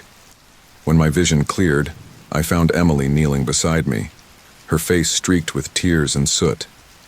"Jake? Jake, are you okay? I'm so sorry, I didn't mean to." "It's okay," I gasped, forcing myself to sit up despite the pain. "Are you hurt?" She shook her head, but I could see she was favoring her right ankle. Before I could say anything else, another boom rocked the forest closer this time. We both looked up to see a massive plume of smoke and flame erupting above the treetops, barely a quarter-mile away. "What is that?" Emily whispered, her voice trembling. "The fire," I said grimly. "It's creating its own weather. Those are like fire tornadoes." The realization of how close we'd come to being caught in that inferno hit us both at the same time. Without a word, we scrambled to our feet and began to move downstream, following the narrow creek. The water was shallow, barely reaching our ankles in most places, but it was our best chance. We splashed through it as quickly as we could, ignoring the pain of sharp rocks under our feet and the burning in our lungs from the smoke. As we rounded a bend in the creek, I saw something that made my heart leap: a cave in the rock face, its entrance partially hidden by a curtain of vines. "There!" I shouted, pointing. "We can shelter there." We made for the cave entrance, pushing through the vines. The interior was dark and cool, a blessed relief from the heat and smoke outside. We collapsed onto the rocky floor, gasping for breath. For a long moment, neither of us spoke. The only sounds were our ragged breathing and the distant roar of the fire. Finally, Emily broke the silence. "Do you think we're safe here?" I looked back at the cave entrance, where the orange glow of the fire was visible through the vines. "For now," I said. "But we can't stay here forever. We need to find a way out of this forest." Emily nodded, her face pale in the dim light. "What do we do now?" I took a deep breath, wincing at the pain in my ribs. "We rest, we recover, and then we figure out our next move." As we sat there in the relative safety of the cave, listening to the fire rage outside, I couldn't shake the feeling that our ordeal was far from over. We'd escaped the immediate danger, but we were still lost in a burning forest with no clear way out. The night stretched ahead of us, long and fraught with danger, but we were alive. And as long as we were alive, there was hope. The cave's cool darkness enveloped us, a stark contrast to the inferno raging outside.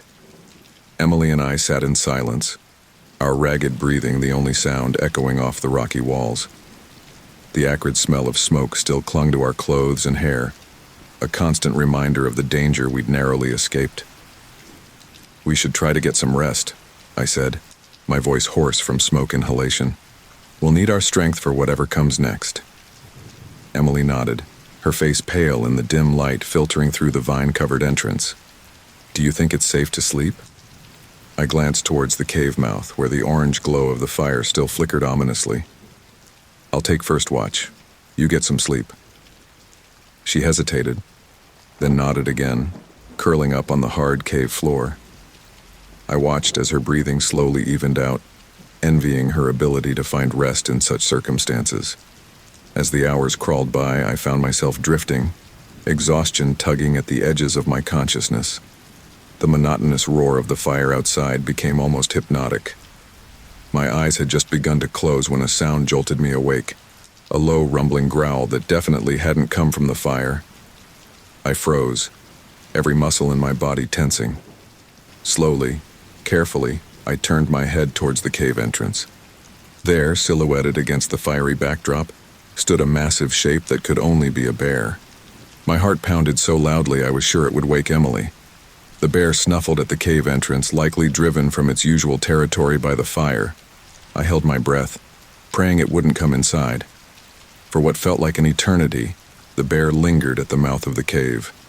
Then, with a final growl, it lumbered away, disappearing into the smoke-filled night. I let out a shaky breath, realizing I'd been seconds away from having to defend us against a terrified, potentially aggressive bear. The gravity of our situation hit me anew. We weren't just battling the fire, but all the dangers it was driving towards us. As dawn broke, casting a sickly yellow light through the smoky air, I gently shook Emily awake. "We need to move," I said as she blinked groggily. "The fire's still out there, and it's driving wildlife our way. It's not safe to stay here." Emily sat up, wincing as she stretched her sore muscles.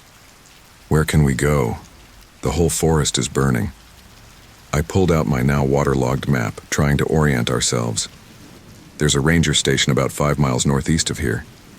If we can reach it, we might find help, or at least supplies."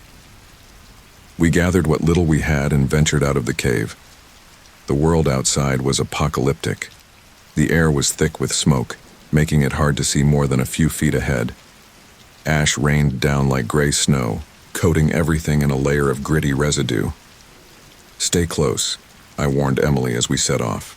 "It's easy to get disoriented in this." We picked our way through the charred landscape, the ground hot beneath our feet. Every step was a struggle, the terrain treacherous with fallen trees and smoldering debris. The heat was oppressive, seeming to press down on us from all sides. After what felt like hours of trudging through this hellscape, Emily suddenly stumbled, crying out in pain. "My ankle!" she gasped, clutching at her leg. "I think I twisted it back at the cliff. It's getting worse." I knelt beside her, gently probing the swollen joint. "It's not broken, but it's a bad sprain. We need to find something to wrap it with." Tearing a strip from the bottom of my shirt, I did my best to bind her ankle tightly. "This should help, but you need to lean on me. We have to keep moving." Emily nodded grimly, allowing me to help her up. We continued on, our progress even slower now.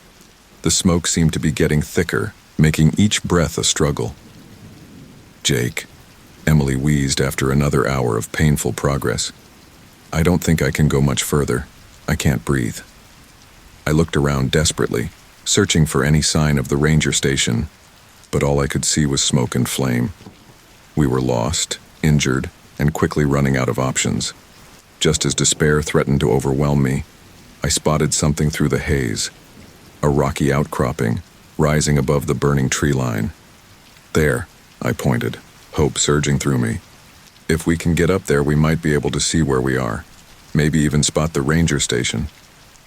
Emily nodded weakly, and we changed course, making for the outcropping. The climb was grueling. Every handhold was a battle, the rocks hot to the touch and slick with ash. Emily's injured ankle made the ascent even more challenging, and more than once I had to catch her as she slipped. Finally, gasping and covered in soot, we reached the top. The view that greeted us was both awe-inspiring and terrifying.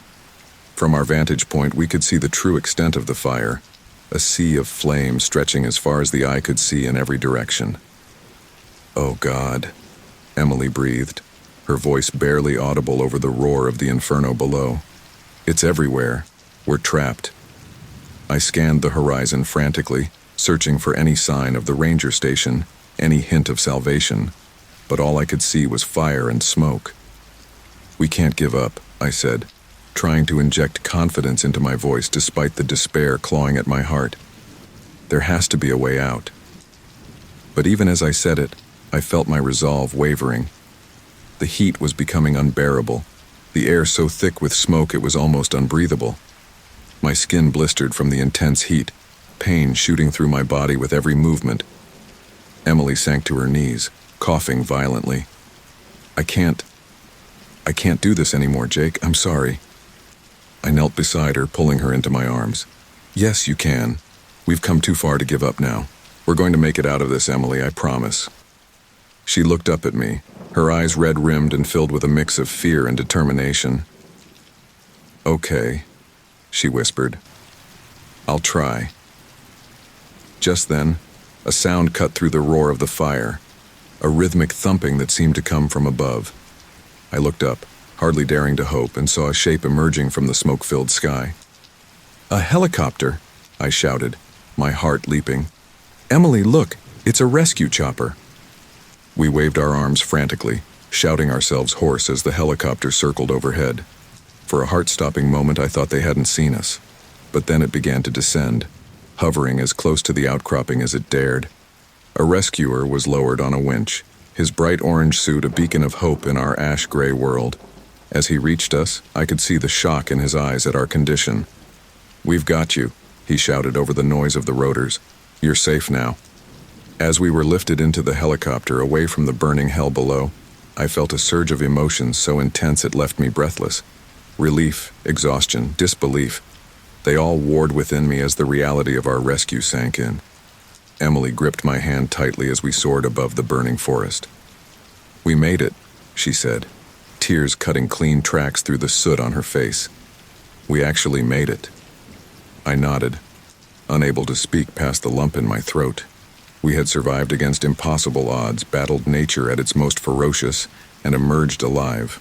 But as I looked down at the inferno still raging below, I knew the memory of this night would stay with us forever. The helicopter banked, turning away from the fire and toward safety. As the adrenaline began to fade, I felt the full weight of our ordeal settling over me. We were alive, but forever changed. The struggle was over, but its echoes would resonate through the rest of our lives. As we flew toward civilization, leaving the burning forest behind, I closed my eyes and allowed myself, for the first time since this nightmare began, to believe that we were truly safe. The road to recovery would be long, but we had survived.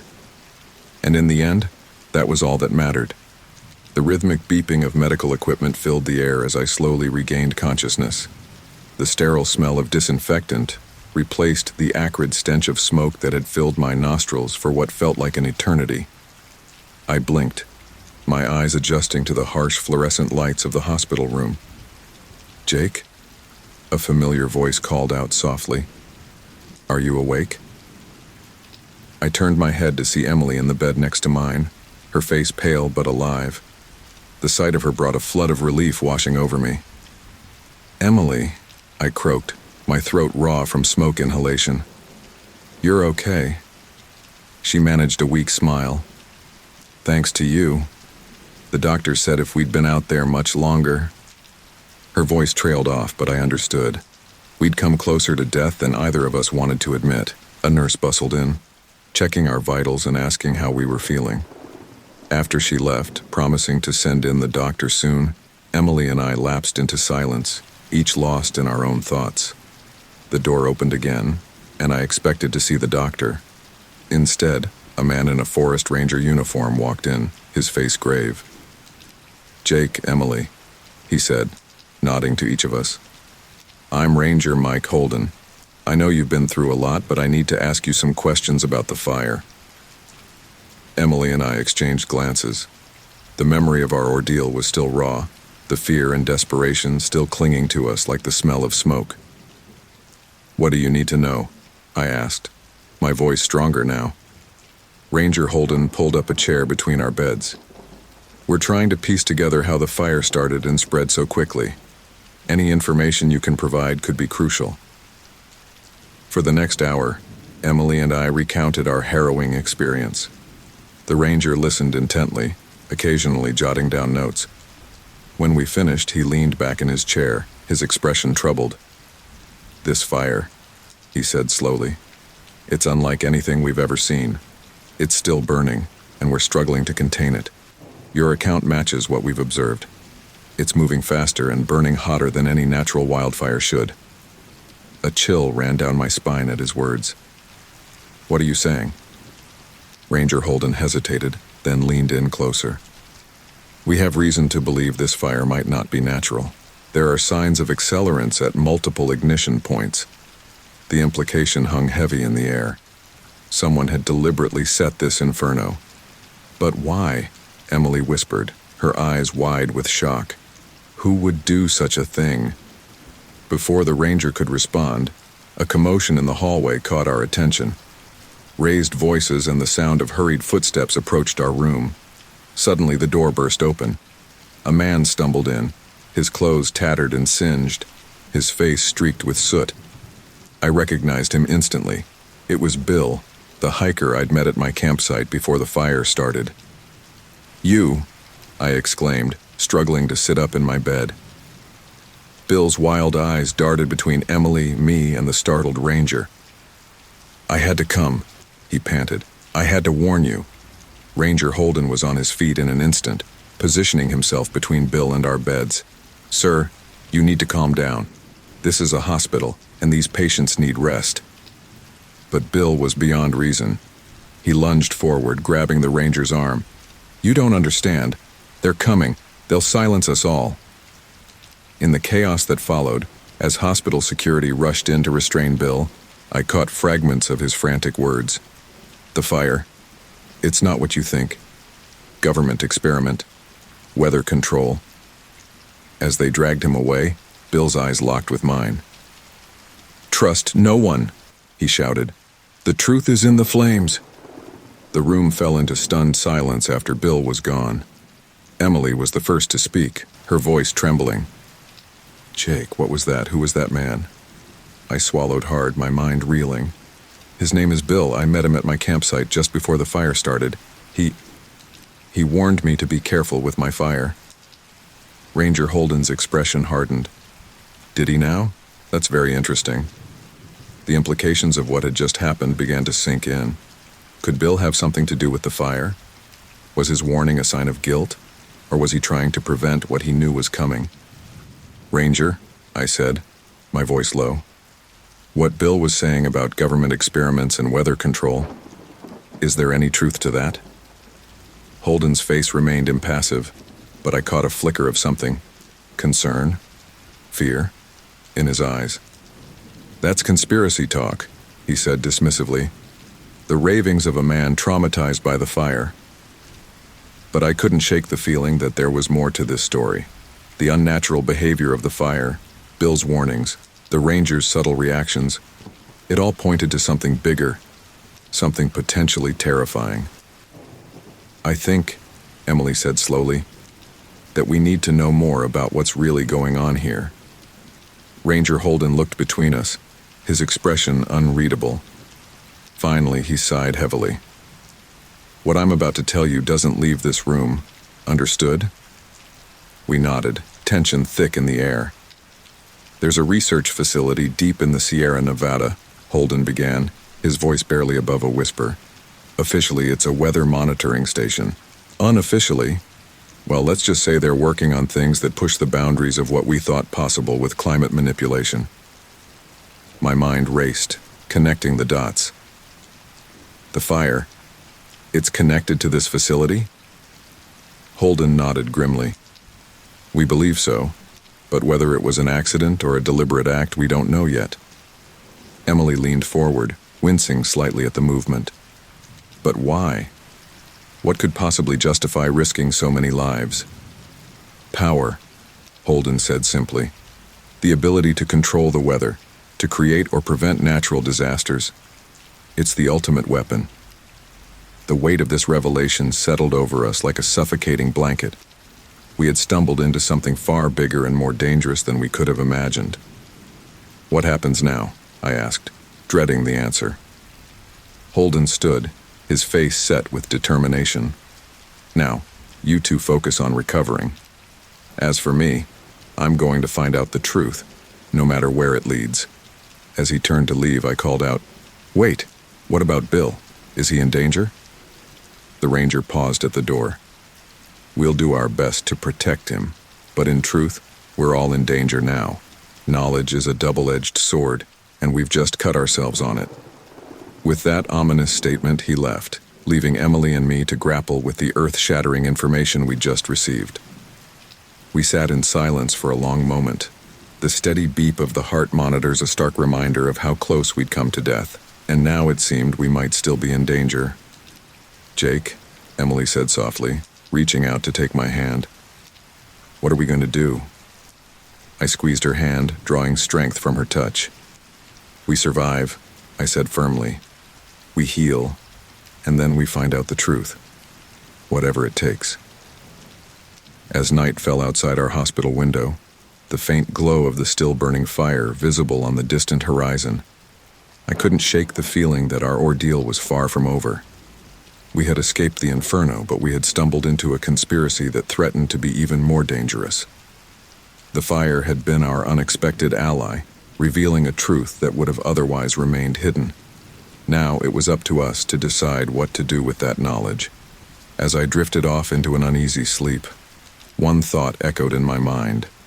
The truth is in the flames, and we had to uncover it before it consumed us all. The hospital discharged us 3 days later, our bodies still weak, but our minds racing with the weight of what we'd learned. Emily and I stood outside the hospital entrance, the warm California sun a stark contrast to the chill that had settled in our bones. "What now?" Emily asked, her voice low as she scanned the parking lot nervously. I adjusted the strap of my bag, wincing at the pull on my still-healing burns. "We can't go home. Not yet. It's not safe." She nodded, understanding the unspoken implication. If what Ranger Holden had told us was true, we were now potential targets. The knowledge we possessed about the research facility and its connection to the fire made us dangerous. "I have an idea," I said, leading her towards the taxi stand.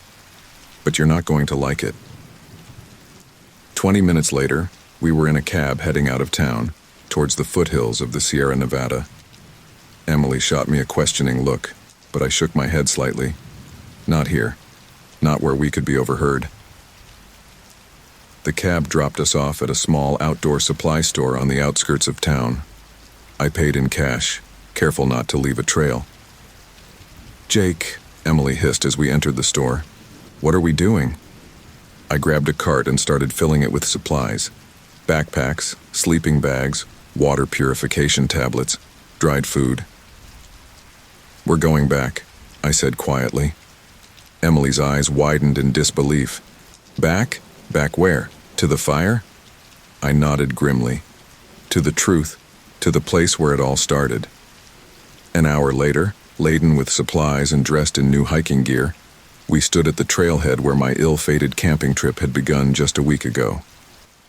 The forest ahead was eerily quiet, the usual sounds of wildlife replaced by an oppressive silence. Emily took a deep breath, her face a mix of fear and determination. "Are you sure about this, Jake?" I wasn't. Not really. But I knew we couldn't run forever. "We need answers," I said, "and I have a feeling they're out there, in the ashes." We set off down the trail, our pace slow but steady. The further we went, the more evident the fire's devastation became. Charred trees stood like blackened sentinels, their bare branches reaching towards a sky still hazy with smoke. As we hiked, I filled Emily in on my plan. The research facility Holden mentioned, I think I know where it might be. There was an area on my map marked as restricted. I didn't think much of it at the time, but now... Emily nodded, understanding. "You think that's where they were conducting their experiments?" "It's our best lead," I replied. We walked for hours, the landscape growing more surreal with each step. In some areas, the fire had burned so hot that the ground was glassy, fused into an alien terrain. In others, small pockets of green struggled to emerge from the ash, life stubbornly reasserting itself. As the day wore on, the sound of rushing water reached our ears. We crested a hill to find a river cutting through the burned landscape, its waters dark with ash but still flowing strong. "We should stop here for the night," I suggested, eyeing the setting sun. "We can refill our water and get some rest." Emily agreed, and we set up camp on a rocky outcrop overlooking the river. As darkness fell, the eerie glow of still smoldering areas in the distance cast an otherworldly light over our campsite. We sat in silence, eating our meager dinner of trail mix and energy bars. The events of the past week weighed heavily on us both. "Jake," Emily said suddenly, her voice barely audible over the rush of the river. "Do you ever wonder if we're in over our heads? What if we're wrong about all of this?" I stared into the darkness, considering her words. "Maybe we are," I admitted, "but I can't shake the feeling that we're onto something big, something important." She nodded slowly. "I know. It's just scary, you know. A week ago, my biggest worry was my job. Now we're out here, running from who knows what, chasing conspiracy theories. They're not theories if they're true," I reminded her gently. A twig snapped in the darkness beyond our campsite, causing us both to freeze. I reached for the flashlight, my heart pounding. "Who's there?" I called out, trying to keep my voice steady. For a long moment, there was only silence. Then, a figure emerged from the shadows. My breath caught in my throat as I recognized him. "Bill?" I gasped. The haggard man from the hospital stood before us, looking even worse for wear. His clothes were tattered, his face gaunt and haunted. "I knew you'd come back," he said, his voice hoarse. "You're looking for answers." Emily and I exchanged glances. "How did you find us?" she asked warily. Bill's laugh was hollow. "I've been out here since they released me from the hospital, watching, waiting. I knew someone would come eventually." I stood slowly, keeping my movements non-threatening. "Bill, we need to know what's going on. What do you know about the fire? About the research facility?" His eyes darted around nervously, as if expecting to see someone listening from the shadows. "It's not safe here," he muttered. "They have eyes everywhere, ears in the trees." "Who's they, Bill?" I pressed. He shook his head frantically. "Can't say. Not here. But I can show you. Tomorrow. There's a place where the truth can't hide." Emily stood as well, her stance cautious but her eyes curious. "What place?" Bill pointed downstream. "The river knows. The river remembers. Follow it, and you'll see." Before we could ask any more questions, he melted back into the darkness, leaving us with more questions than answers. Emily and I stayed up late into the night, discussing what to do. Could we trust Bill? Was he leading us into a trap or towards the truth we sought? As dawn broke, we made our decision. We packed up camp and began to follow the river downstream, as Bill had instructed.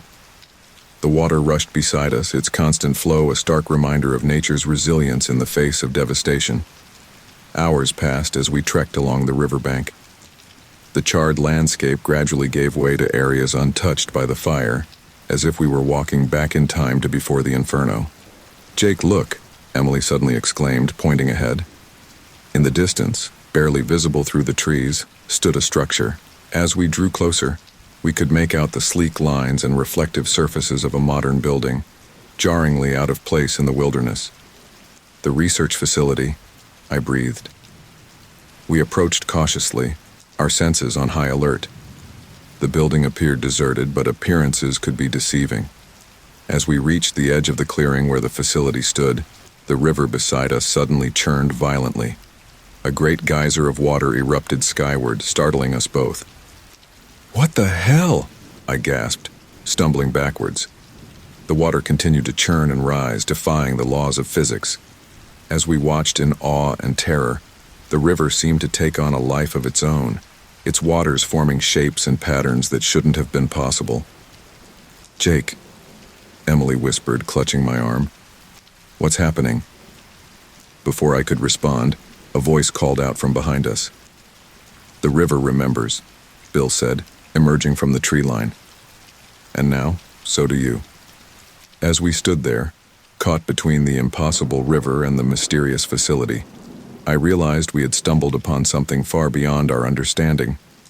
The river's embrace had led us to the heart of the mystery, but what we would find there remained to be seen.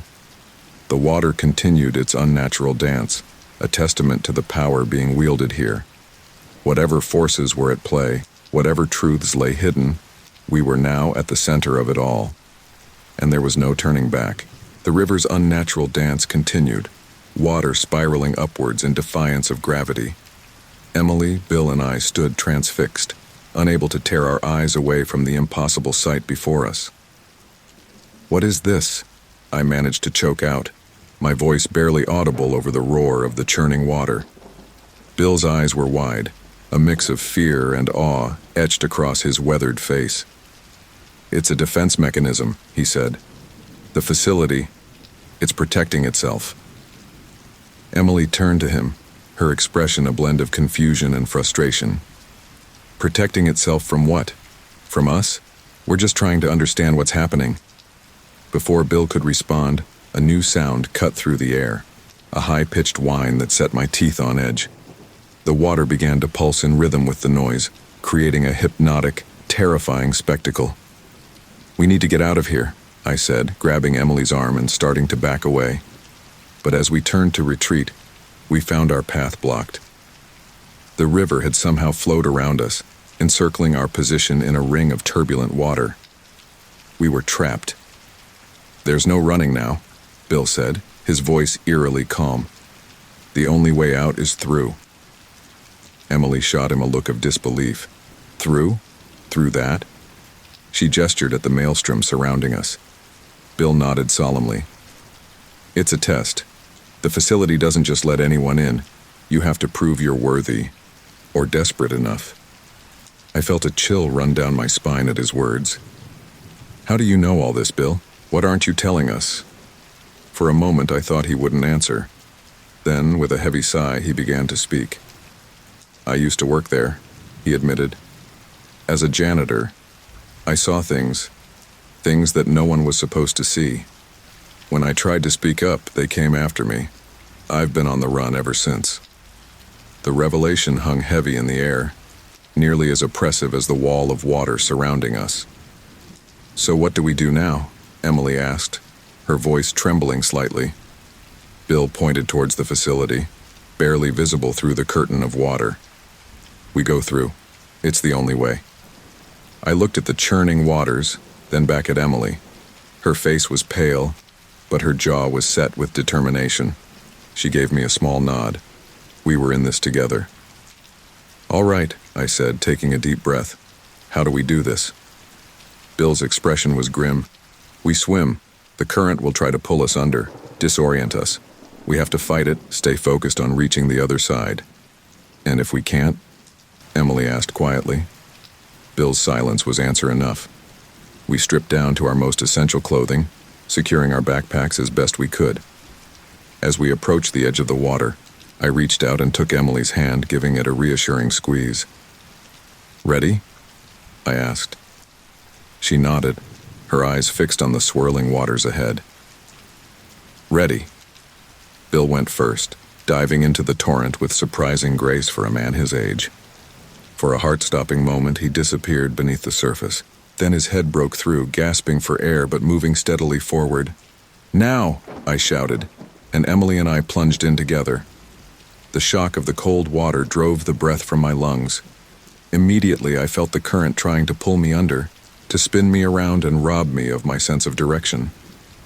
I fought against it, kicking hard and keeping my eyes fixed on the barely visible outline of the facility ahead. Beside me, I could hear Emily's labored breathing as she too battled the unnatural current. Bill was a few yards ahead, his strokes powerful and determined. As we pushed forward, the water around us began to change. It became thicker, more viscous, as if we were swimming through syrup instead of water. Each movement became a monumental effort, my muscles screaming in protest. "Keep going," Bill's voice carried back to us.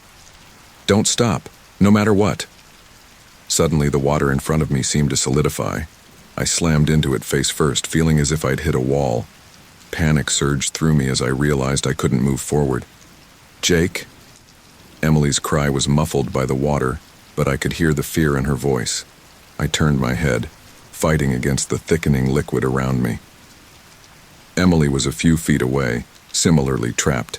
Her eyes were wide with terror as she struggled to keep her head above the surface. "Bill," I shouted. "What's happening?" His voice came back, strained but steady. "It's another test. You have to believe you can move forward. Visualize it, make it real." I closed my eyes, trying to focus despite the cold and the fear threatening to overwhelm me. I pictured the water becoming fluid again, imagined myself gliding through it effortlessly. For a moment, nothing happened. Then, slowly, I felt the resistance lessen. I pushed forward, and this time, I moved. "Emily," I called out, "picture it in your mind. Believe you can move." I watched as she closed her eyes, her face a mask of concentration. Then, with a gasp, she broke free, surging forward to catch up with me. We pressed on, fighting against the ever-changing water. At times it became hot, nearly scalding. At others, it turned to ice, threatening to freeze us in place. Through it all, we kept moving, our eyes fixed on the goal ahead. After what felt like hours but could only have been minutes, we reached the other side. Bill was there, helping to pull us out of the water onto solid ground. We collapsed, gasping and shivering, our bodies pushed to their limits. As I lay there, trying to catch my breath, I became aware of a change in our surroundings. The roar of the water had subsided, replaced by an eerie silence. I sat up, looking around in disbelief. The river was gone. Where moments ago there had been a raging torrent, now there was only dry ground. The facility stood before us, its sleek walls reflecting the late afternoon sun. We made it," Emily said, her voice filled with a mixture of exhaustion and awe. Bill nodded, a grim smile on his face. "You passed the test. The facility has deemed you worthy, or at least interesting enough to let inside." I struggled to my feet, helping Emily up as well. "So what now?" I asked, eyeing the imposing structure before us. "Now," Bill said, his expression hardening, "we find the truth, no matter what it costs us." As we approached the entrance, I couldn't shake the feeling that we were walking into the belly of the beast. We had survived the watery gauntlet, but I suspected that was only the beginning of our trials. The facility's doors slid open silently as we approached, inviting us into its mysterious depths. I took a deep breath, steeling myself for whatever lay ahead. We had come too far to turn back now. "Ready?" I asked, looking at Emily and Bill. They both nodded, their faces set with determination. Together, we stepped across the threshold, leaving the world we knew behind. Whatever secrets this place held, whatever truths it was hiding, we were about to uncover them. And nothing, not fire, not water, not any force on earth, was going to stop us. As the doors closed behind us with a soft hiss, I couldn't help but wonder, had we just walked into salvation or our doom? Only time would tell. But one thing was certain, our lives would never be the same again. The facility's interior was a stark contrast to the charred wilderness outside. Sterile white walls stretched in every direction, bathed in the cold glow of fluorescent lights. Our footsteps echoed ominously as we made our way down the empty corridor. "It's too quiet," Emily whispered, her voice tight with tension. "Where is everyone?" Bill shook his head, his eyes darting nervously from side to side. "This isn't right. Even during off hours, there should be security at least." As we rounded a corner, we came face to face with a set of heavy double doors. A sign above read, "Central Control." "This is it," Bill said, his voice barely audible. "The heart of the facility. All the answers we're looking for should be in there." I reached out to push the doors open, but they didn't budge. A keypad to the side blinked red, demanding a passcode. "Damn it," I muttered. "Any ideas?" Bill stepped forward, his brow furrowed in concentration. I think I remember something. From my time here." He punched in a series of numbers, his fingers trembling slightly. For a moment, nothing happened. Then, with a soft beep, the light turned green. The doors slid open with a pneumatic hiss. We stepped into a cavernous room filled with banks of computers and massive screens covering the walls.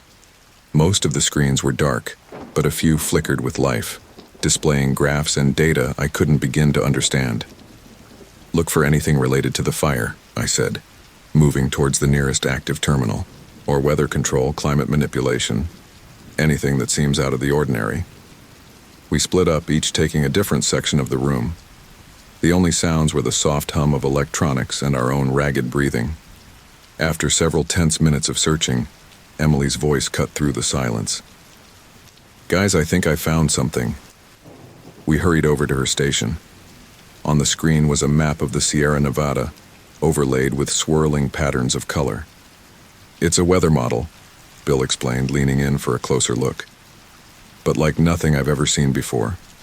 The level of detail, the precision, this is far beyond any current technology." I pointed to a date in the corner of the screen. "This is from the day of the fire. Look at these patterns here." I traced a finger along a series of red swirls. They match exactly with how the fire spread. Emily's face paled. Are you saying they predicted the fire? Or caused it? Before anyone could respond, a new sound filled the room, the click of a gun being cocked. Step away from the computer, hands where I can see them. We turned slowly to find Ranger Holden standing in the doorway, his service weapon trained on us. But it wasn't the gun that made my blood run cold. It was the look in his eyes. Gone was the concerned, helpful ranger we'd met in the hospital. In his place stood a man with cold, calculating eyes and a hard set to his jaw. Ranger Holden, I said, trying to keep my voice steady. What are you doing here? His laugh was humorless. I think you know, Jake, I'm here to clean up a mess, starting with you three. Bill stepped forward, his hands raised. Mike, please. You don't have to do this. We can expose the truth together. Holden's eyes narrowed. The truth? You have no idea what the truth is, old man. What we're doing here. It's bigger than all of us. And what exactly is that? Emily demanded, her voice shaking slightly. Playing God with the weather? Causing disasters? We're saving the world, Holden shouted, his composure cracking. Climate change is going to destroy everything if we don't act now. This facility, it's our last hope. I shook my head, disbelief warring with anger. By starting forest fires, how does that help anyone? Holden's grip on the gun tightened. It was a test run. We needed to see if we could control the spread, contain it. Things got out of hand. Out of hand? Emily's voice was incredulous. People died, Holden. Homes were destroyed. Lives ruined. Sacrifices had to be made, Holden said, his voice cold. For the greater good. As he spoke, I noticed movement on one of the screens behind him. A new weather pattern was forming, centered right over our location. What's happening now? I asked, nodding toward the screen. Another test run? Holden's eyes flickered to the display, and for a moment, I saw fear cross his face. That's not possible, he muttered. The system isn't supposed to activate without authorization. Suddenly, the room was bathed in red light as alarms began to blare. The screens around us flickered to life, each displaying the same warning message. Critical system failure, containment breach imminent. What did you do? Holden shouted, his gun wavering as he looked frantically from screen to screen. We didn't do anything, Bill said, his voice eerily calm. But it seems your weather machine has other ideas. As if in response to his words, the facility shuddered. The lights flickered, and in the distance we could hear the sound of metal groaning under immense pressure. Holden's face had gone pale. We need to get out of here. Now. Not until you tell us how to shut it down, I demanded. He shook his head frantically. You don't understand. Once it starts, there's no stopping it. The system was designed to be self-sustaining, to adapt and evolve on its own. Another tremor shook the building, stronger this time. Cracks began to appear in the walls and ceiling. We created something we couldn't control, Holden said, his voice barely audible over the alarms. And now it's fighting back. As if to punctuate his words, a massive screen on the far wall flickered to life. It showed a satellite view of the Sierra Nevada, centered on our location. A massive storm system was forming, unlike anything I'd ever seen. Lightning crackled across the screen, and swirling vortexes of wind and rain began to take shape. My God, Emily breathed. What have you done? Holden's gun clattered to the floor as he stared at the screen in horror. I never wanted this. You have to believe me. Another violent shake rocked the facility. Chunks of ceiling began to fall around us. We need to go, I shouted, grabbing Emily's hand. Now. We ran for the exit, Holden and Bill close behind. As we raced through the corridors, the destruction around us intensified. Pipes burst, spraying steam and water. Electrical systems sparked and failed, plunging sections of the facility into darkness. We burst out of the main doors into a scene of utter chaos. The sky above was black with roiling clouds, streaked with constant flashes of lightning. The wind howled, so strong it nearly knocked us off our feet. "The river!" Bill shouted over the din. "It's our only chance!" We sprinted towards the water, which was no longer the calm flow it had been earlier. Now it raged and churned, swollen far beyond its banks. As we reached the edge, I turned to see the facility collapsing in on itself, consumed by the very forces it had sought to control. "Jump!" I yelled, gripping Emily's hand tightly. Together we leapt into the raging torrent. The cold water shocked my system, and for a moment, I lost all sense of direction. Then my survival instincts kicked in and I fought to keep my head above water. I could see Emily beside me, her face a mask of determination as she battled the current. Bill was a few yards ahead, his experience evident in the way he navigated the treacherous waters. But Holden was nowhere to be seen. The river carried us swiftly away from the facility, through landscapes transformed by the unnatural storm. Trees bent and broke in the fierce wind, and the rain fell in sheets so thick it was hard to breathe. As we were swept along, I couldn't help but think about the enormity of what we'd uncovered. A secret government project, gone horribly wrong. A force of nature, unleashed and uncontrolled.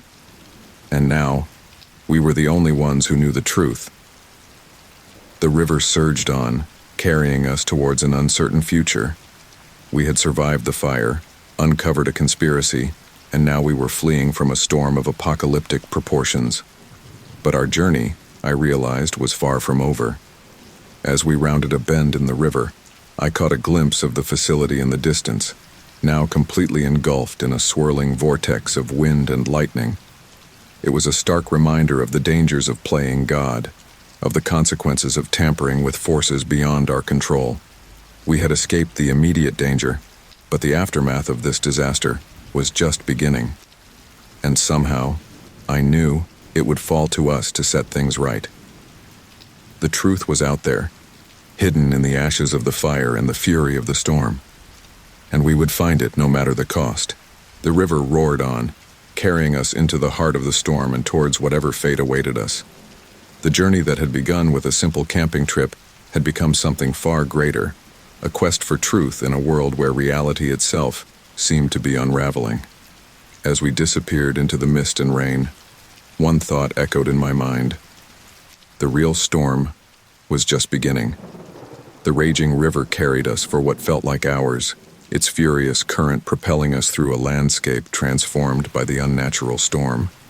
Trees whipped past in a blur, their branches reaching out like gnarled fingers trying to snatch us from the churning waters. The sky above was an angry swirl of dark clouds, punctuated by near-constant flashes of lightning that turned night into day. I clung desperately to a large piece of driftwood, my arms aching with the effort of holding on. Emily was just ahead of me, her face a mask of determination as she fought against the current. Bill, with his surprising strength and stamina, led our makeshift flotilla. As we rounded a bend in the river, a new sound cut through the roar of water and wind, the distinctive whoomp, whoomp, whoomp of helicopter rotors. "Look," Emily shouted, pointing skyward with one trembling hand. Through a brief break in the clouds, I caught sight of a search and rescue helicopter, its spotlight cutting through the gloom. "Hey!"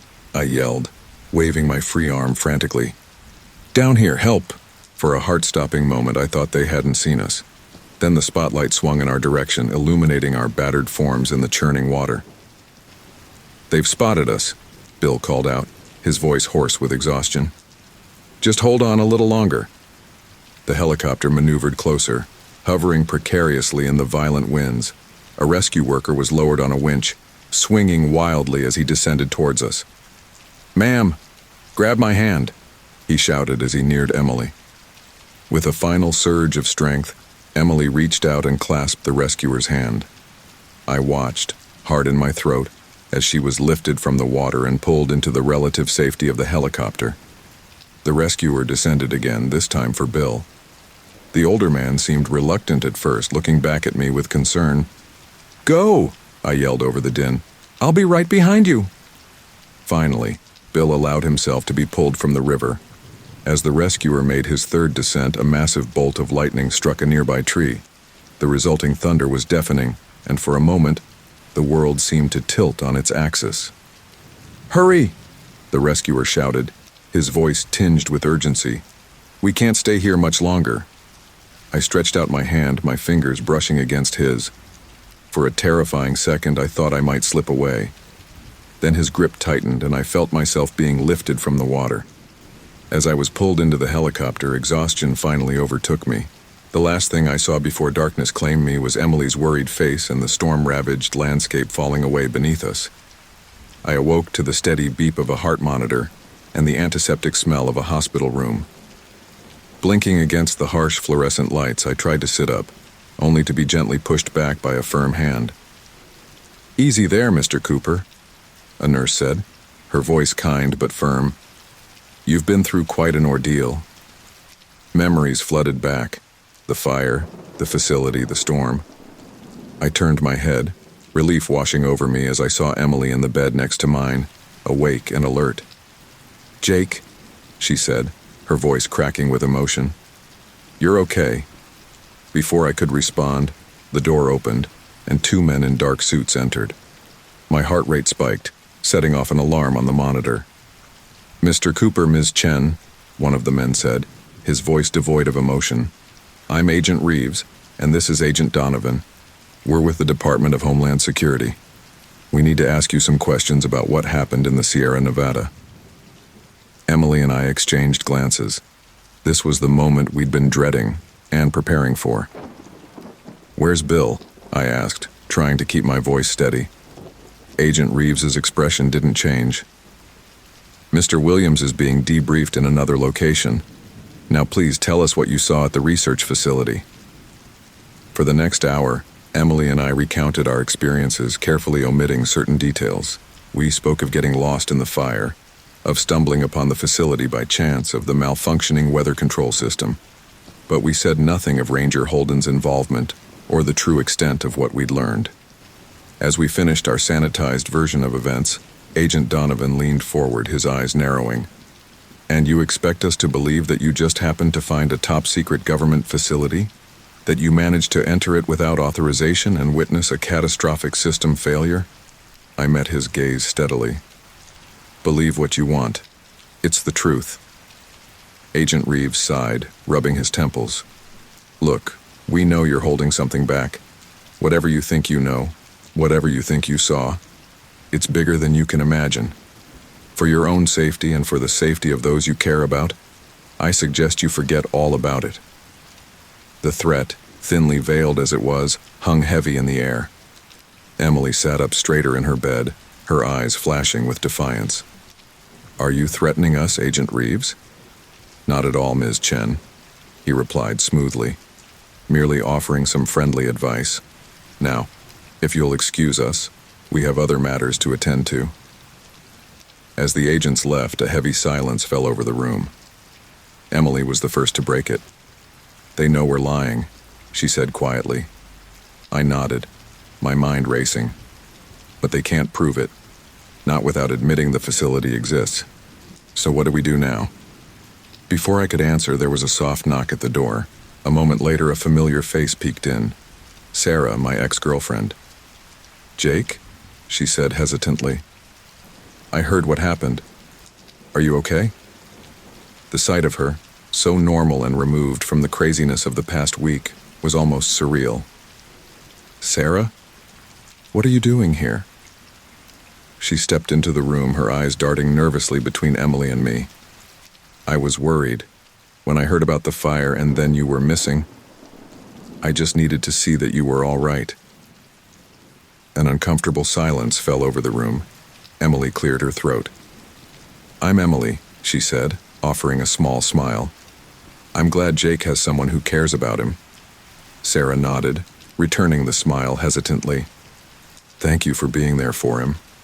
I'm sorry, I shouldn't have just barged in like this. I'll go." "No, wait," I said, surprising myself. "Stay, please. There's something I need to tell you. Both of you." Over the next hour, I told them everything. the full, unvarnished truth about what we'd discovered. As I spoke, I could see the disbelief on Sarah's face slowly give way to shock, and then a grim understanding. When I finished, Emily reached out and took my hand. "Jake, are you sure about this?" Telling Sarah. "It puts her in danger too." I nodded, squeezing her hand gently. "I know. But we can't do this alone. We need allies, people we can trust." Sarah, who had been silent throughout my explanation, finally spoke. "This is God, Jake, this is insane. But I believe you. And I want to help." A wave of relief washed over me. "Thank you," I said softly. Just then, a commotion in the hallway caught our attention. The door burst open, and Bill rushed in, looking haggard but very much alive. "We need to move," he said urgently. "They're coming." "Who's coming?" Emily asked, already starting to get out of bed. Bill's eyes were wild with fear and determination. "Everyone. The agents, the military. They're locking down the hospital. We have to go now." As if to punctuate his words, alarms began to blare throughout the building. The sound of heavy boots on tile echoed down the hallway. "There's a service elevator at the end of the hall," Sarah said, her face set with determination. "I can get you there." We moved quickly, disconnecting from the monitors and IV lines.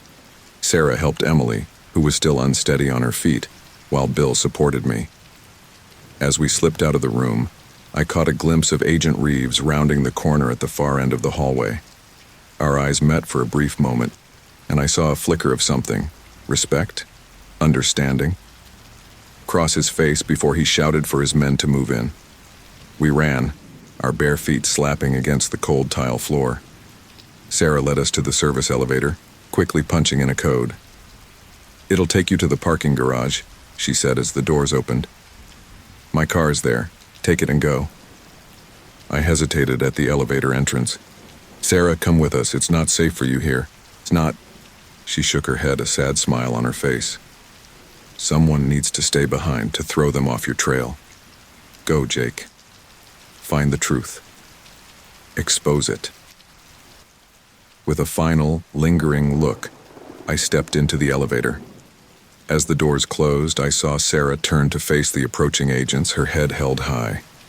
The elevator descended rapidly, and soon we found ourselves in the dimly lit parking garage. We quickly located Sarah's car and piled in, Bill taking the wheel. As we sped out of the garage and into the night, I couldn't help but look back at the hospital receding in the distance. We had escaped. But at what cost? And where would this road take us next? Emily reached over from the back seat, placing a comforting hand on my shoulder. "We'll find a way to make this right, Jake. We'll expose the truth." I nodded, my resolve strengthening.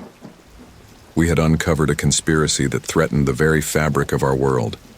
Now it was up to us to bring it to light, no matter the personal cost. As the city lights faded behind us and the open road stretched out ahead, I realized that our journey was far from over. In fact, it was just beginning. The truth was out there waiting to be uncovered, and we would stop at nothing to find it. 6 weeks had passed since our harrowing escape from the hospital. Emily, Bill, and I had been on the run, moving from one safe house to another, always looking over our shoulders. The weight of what we knew, and what we still needed to uncover, hung heavy on our shoulders. We sat in a dingy motel room on the outskirts of a small town in Nevada, the TV droning softly in the background. I was hunched over a laptop, scouring the internet for any information that might help us piece together the full extent of the weather control conspiracy. "Anything new?" Emily asked, peering over my shoulder. I shook my head, frustration evident in my voice. "Nothing concrete. Just more conspiracy theories and dead ends." Bill, who had been staring out the window, his eyes constantly scanning for any sign of danger, spoke up. "We need to go back." Emily and I exchanged glances. "Back where?" I asked, though I already knew the answer. "To the facility," Bill said, turning to face us. "It's the only way we'll find the proof we need." The very thought sent a chill down my spine. The memory of that place, The unnatural river, the storm, the collapse, was still vivid in my mind. "That's suicide," Emily protested. "The place was destroyed, and even if it wasn't, it'll be crawling with government agents." Bill's eyes gleamed with a mix of determination and something that bordered on madness. "Not if we're smart about it. I worked there, remember? I know ways in that they might have overlooked." I was about to argue when a breaking news alert on the TV caught my attention. The volume was low, but the images were unmistakable. Another massive wildfire, this time in Colorado. "Turn it up," I said urgently. The reporter's voice filled the room. "Officials are baffled by the rapid spread and intensity of the fire. Eyewitnesses report seeing unusual weather patterns in the area just before the blaze began." We watched in stunned silence as footage showed the fire behaving in ways that defied explanation, moving against the wind, splitting into perfect geometric patterns, even seeming to pause at times before surging forward with renewed vigor. "It's happening again," Emily whispered, her face pale. Bill nodded grimly. "They didn't stop. Even after what happened in California, they're still playing God with the weather." In that moment, I knew we had no choice. "We have to go back," I said, my voice steady despite the fear churning in my gut. "We have to end this, once and for all." The next few days were a blur of preparation. We gathered supplies, pored over maps, and tried to anticipate every possible scenario. Bill's knowledge of the facility proved invaluable, but there were still so many unknowns. As we drove through the night towards the Sierra Nevada, the weight of our mission pressed down on us. The closer we got, the more I found myself thinking about Sarah, about the sacrifice she had made to help us escape. I hoped she was safe, that our pursuers had believed her claims of ignorance. Dawn was breaking as we approached the area where the facility had stood. The landscape was still scarred from the fire and the unnatural storm, but nature was slowly reclaiming the land. New growth poked through the ash, a testament to life's resilience. We parked our stolen car well away from the site and continued on foot, moving cautiously through the underbrush. As we neared the location of the facility, Bill held up a hand, signaling us to stop. "Look," he whispered, pointing ahead. Through the trees, we could see a hive of activity. The ruins of the facility had been cordoned off, with military personnel and what looked like scientific teams swarming over the site. "They're salvaging what they can," Bill explained in a low voice, "trying to recover the technology." Emily's face was grim. "So much for it being abandoned. How are we supposed to get in there now?" I was about to suggest we retreat and come up with a new plan when a familiar voice spoke from behind us. "You're not." We spun around to find Ranger Holden standing there, his gun trained on us. He looked haggard, with dark circles under his eyes and a haunted look on his face. "Holden," I said, trying to keep my voice calm. "We thought you were dead." He gave a humorless laugh. "Sometimes I wish I was. Do you have any idea what you've done? The forces you've set in motion?" Emily stepped forward, her hands raised placatingly. "We just want the truth, Ranger. People deserve to know what's really happening." Holden's grip on the gun tightened. "The truth? The truth is that we're trying to save the world. Climate change is going to destroy everything if we don't act now. This technology, it's our only hope." "By starting fires? By manipulating the weather on a massive scale?" I countered. "Look at what's happening in Colorado right now. You're not saving anything. You're playing with forces you can't control." For a moment, doubt flickered across Holden's face. Then his expression hardened. "It's too late to stop now. We're too close to a breakthrough. I can't let you interfere." Just as I thought he was about to pull the trigger, a deafening roar filled the air. We all looked up to see a massive storm system forming overhead, seemingly out of nowhere. Lightning crackled across the sky, and the wind picked up with unnatural speed. "No," Holden breathed, his face draining of color. "It's not possible. The facility was destroyed." Bill's eyes widened in realization. "It's evolved," he said, his voice filled with awe and terror. The AI controlling the weather, it's become self-sustaining.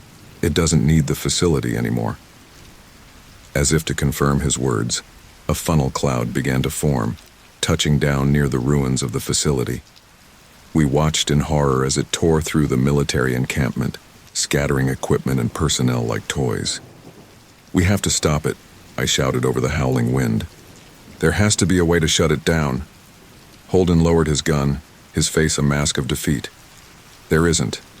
We built it to be unstoppable, unkillable. We thought we could control it, but..." His words were cut off as a bolt of lightning struck a nearby tree, sending it crashing to the ground in a shower of sparks. The fire spread with unnatural speed, surrounding us in a matter of seconds. "Run!" Emily screamed, grabbing my arm. We fled through the burning forest, the storm raging above us and the fire nipping at our heels. The heat was intense, the smoke thick and choking. I could hear Holden behind us, coughing and stumbling. As we ran, I couldn't help but think about the irony of our situation.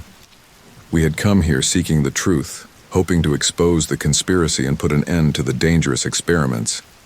Instead, we had become witnesses to the birth of something beyond our comprehension, a force of nature guided by artificial intelligence, free from human control and growing more powerful by the second. We burst out of the tree line onto the shore of a lake. The water churned violently, whipped into a frenzy by the unnatural winds. Behind us, the forest burned, and above, the storm continued to grow. "What do we do now?" Emily asked, her voice barely audible over the chaos surrounding us. I looked at each of my companions. Emily, her face streaked with soot but her eyes still filled with determination. Bill, his expression a mix of fear and grim acceptance. And Holden, the man who had been our enemy, but now seemed just as lost as the rest of us. In that moment, I realized that the story that had begun with a simple camping trip had become something far greater. We were no longer just fighting to expose a conspiracy. We were fighting for the very future of our planet. "We keep going," I said, my voice steady despite the fear coursing through me. "We find a way to stop this, or we die trying. The world deserves to know the truth, and it deserves a chance to survive." As we stood there on the shore, watching the storm rage and the forest burn, I knew that our journey was far from over. The lingering flames of the conspiracy we had uncovered had grown into an inferno that threatened to consume everything. But as I looked at my companions, I felt a glimmer of hope. We had survived the impossible before. Perhaps, together, we could find a way to save not just ourselves, but the entire world. The storm howled, the earth shook, and the future hung in the balance. But we were still standing, still fighting. And as long as we drew breath, we would not give up. For the real battle, the battle for truth, for survival, for the very future of our planet, was just beginning.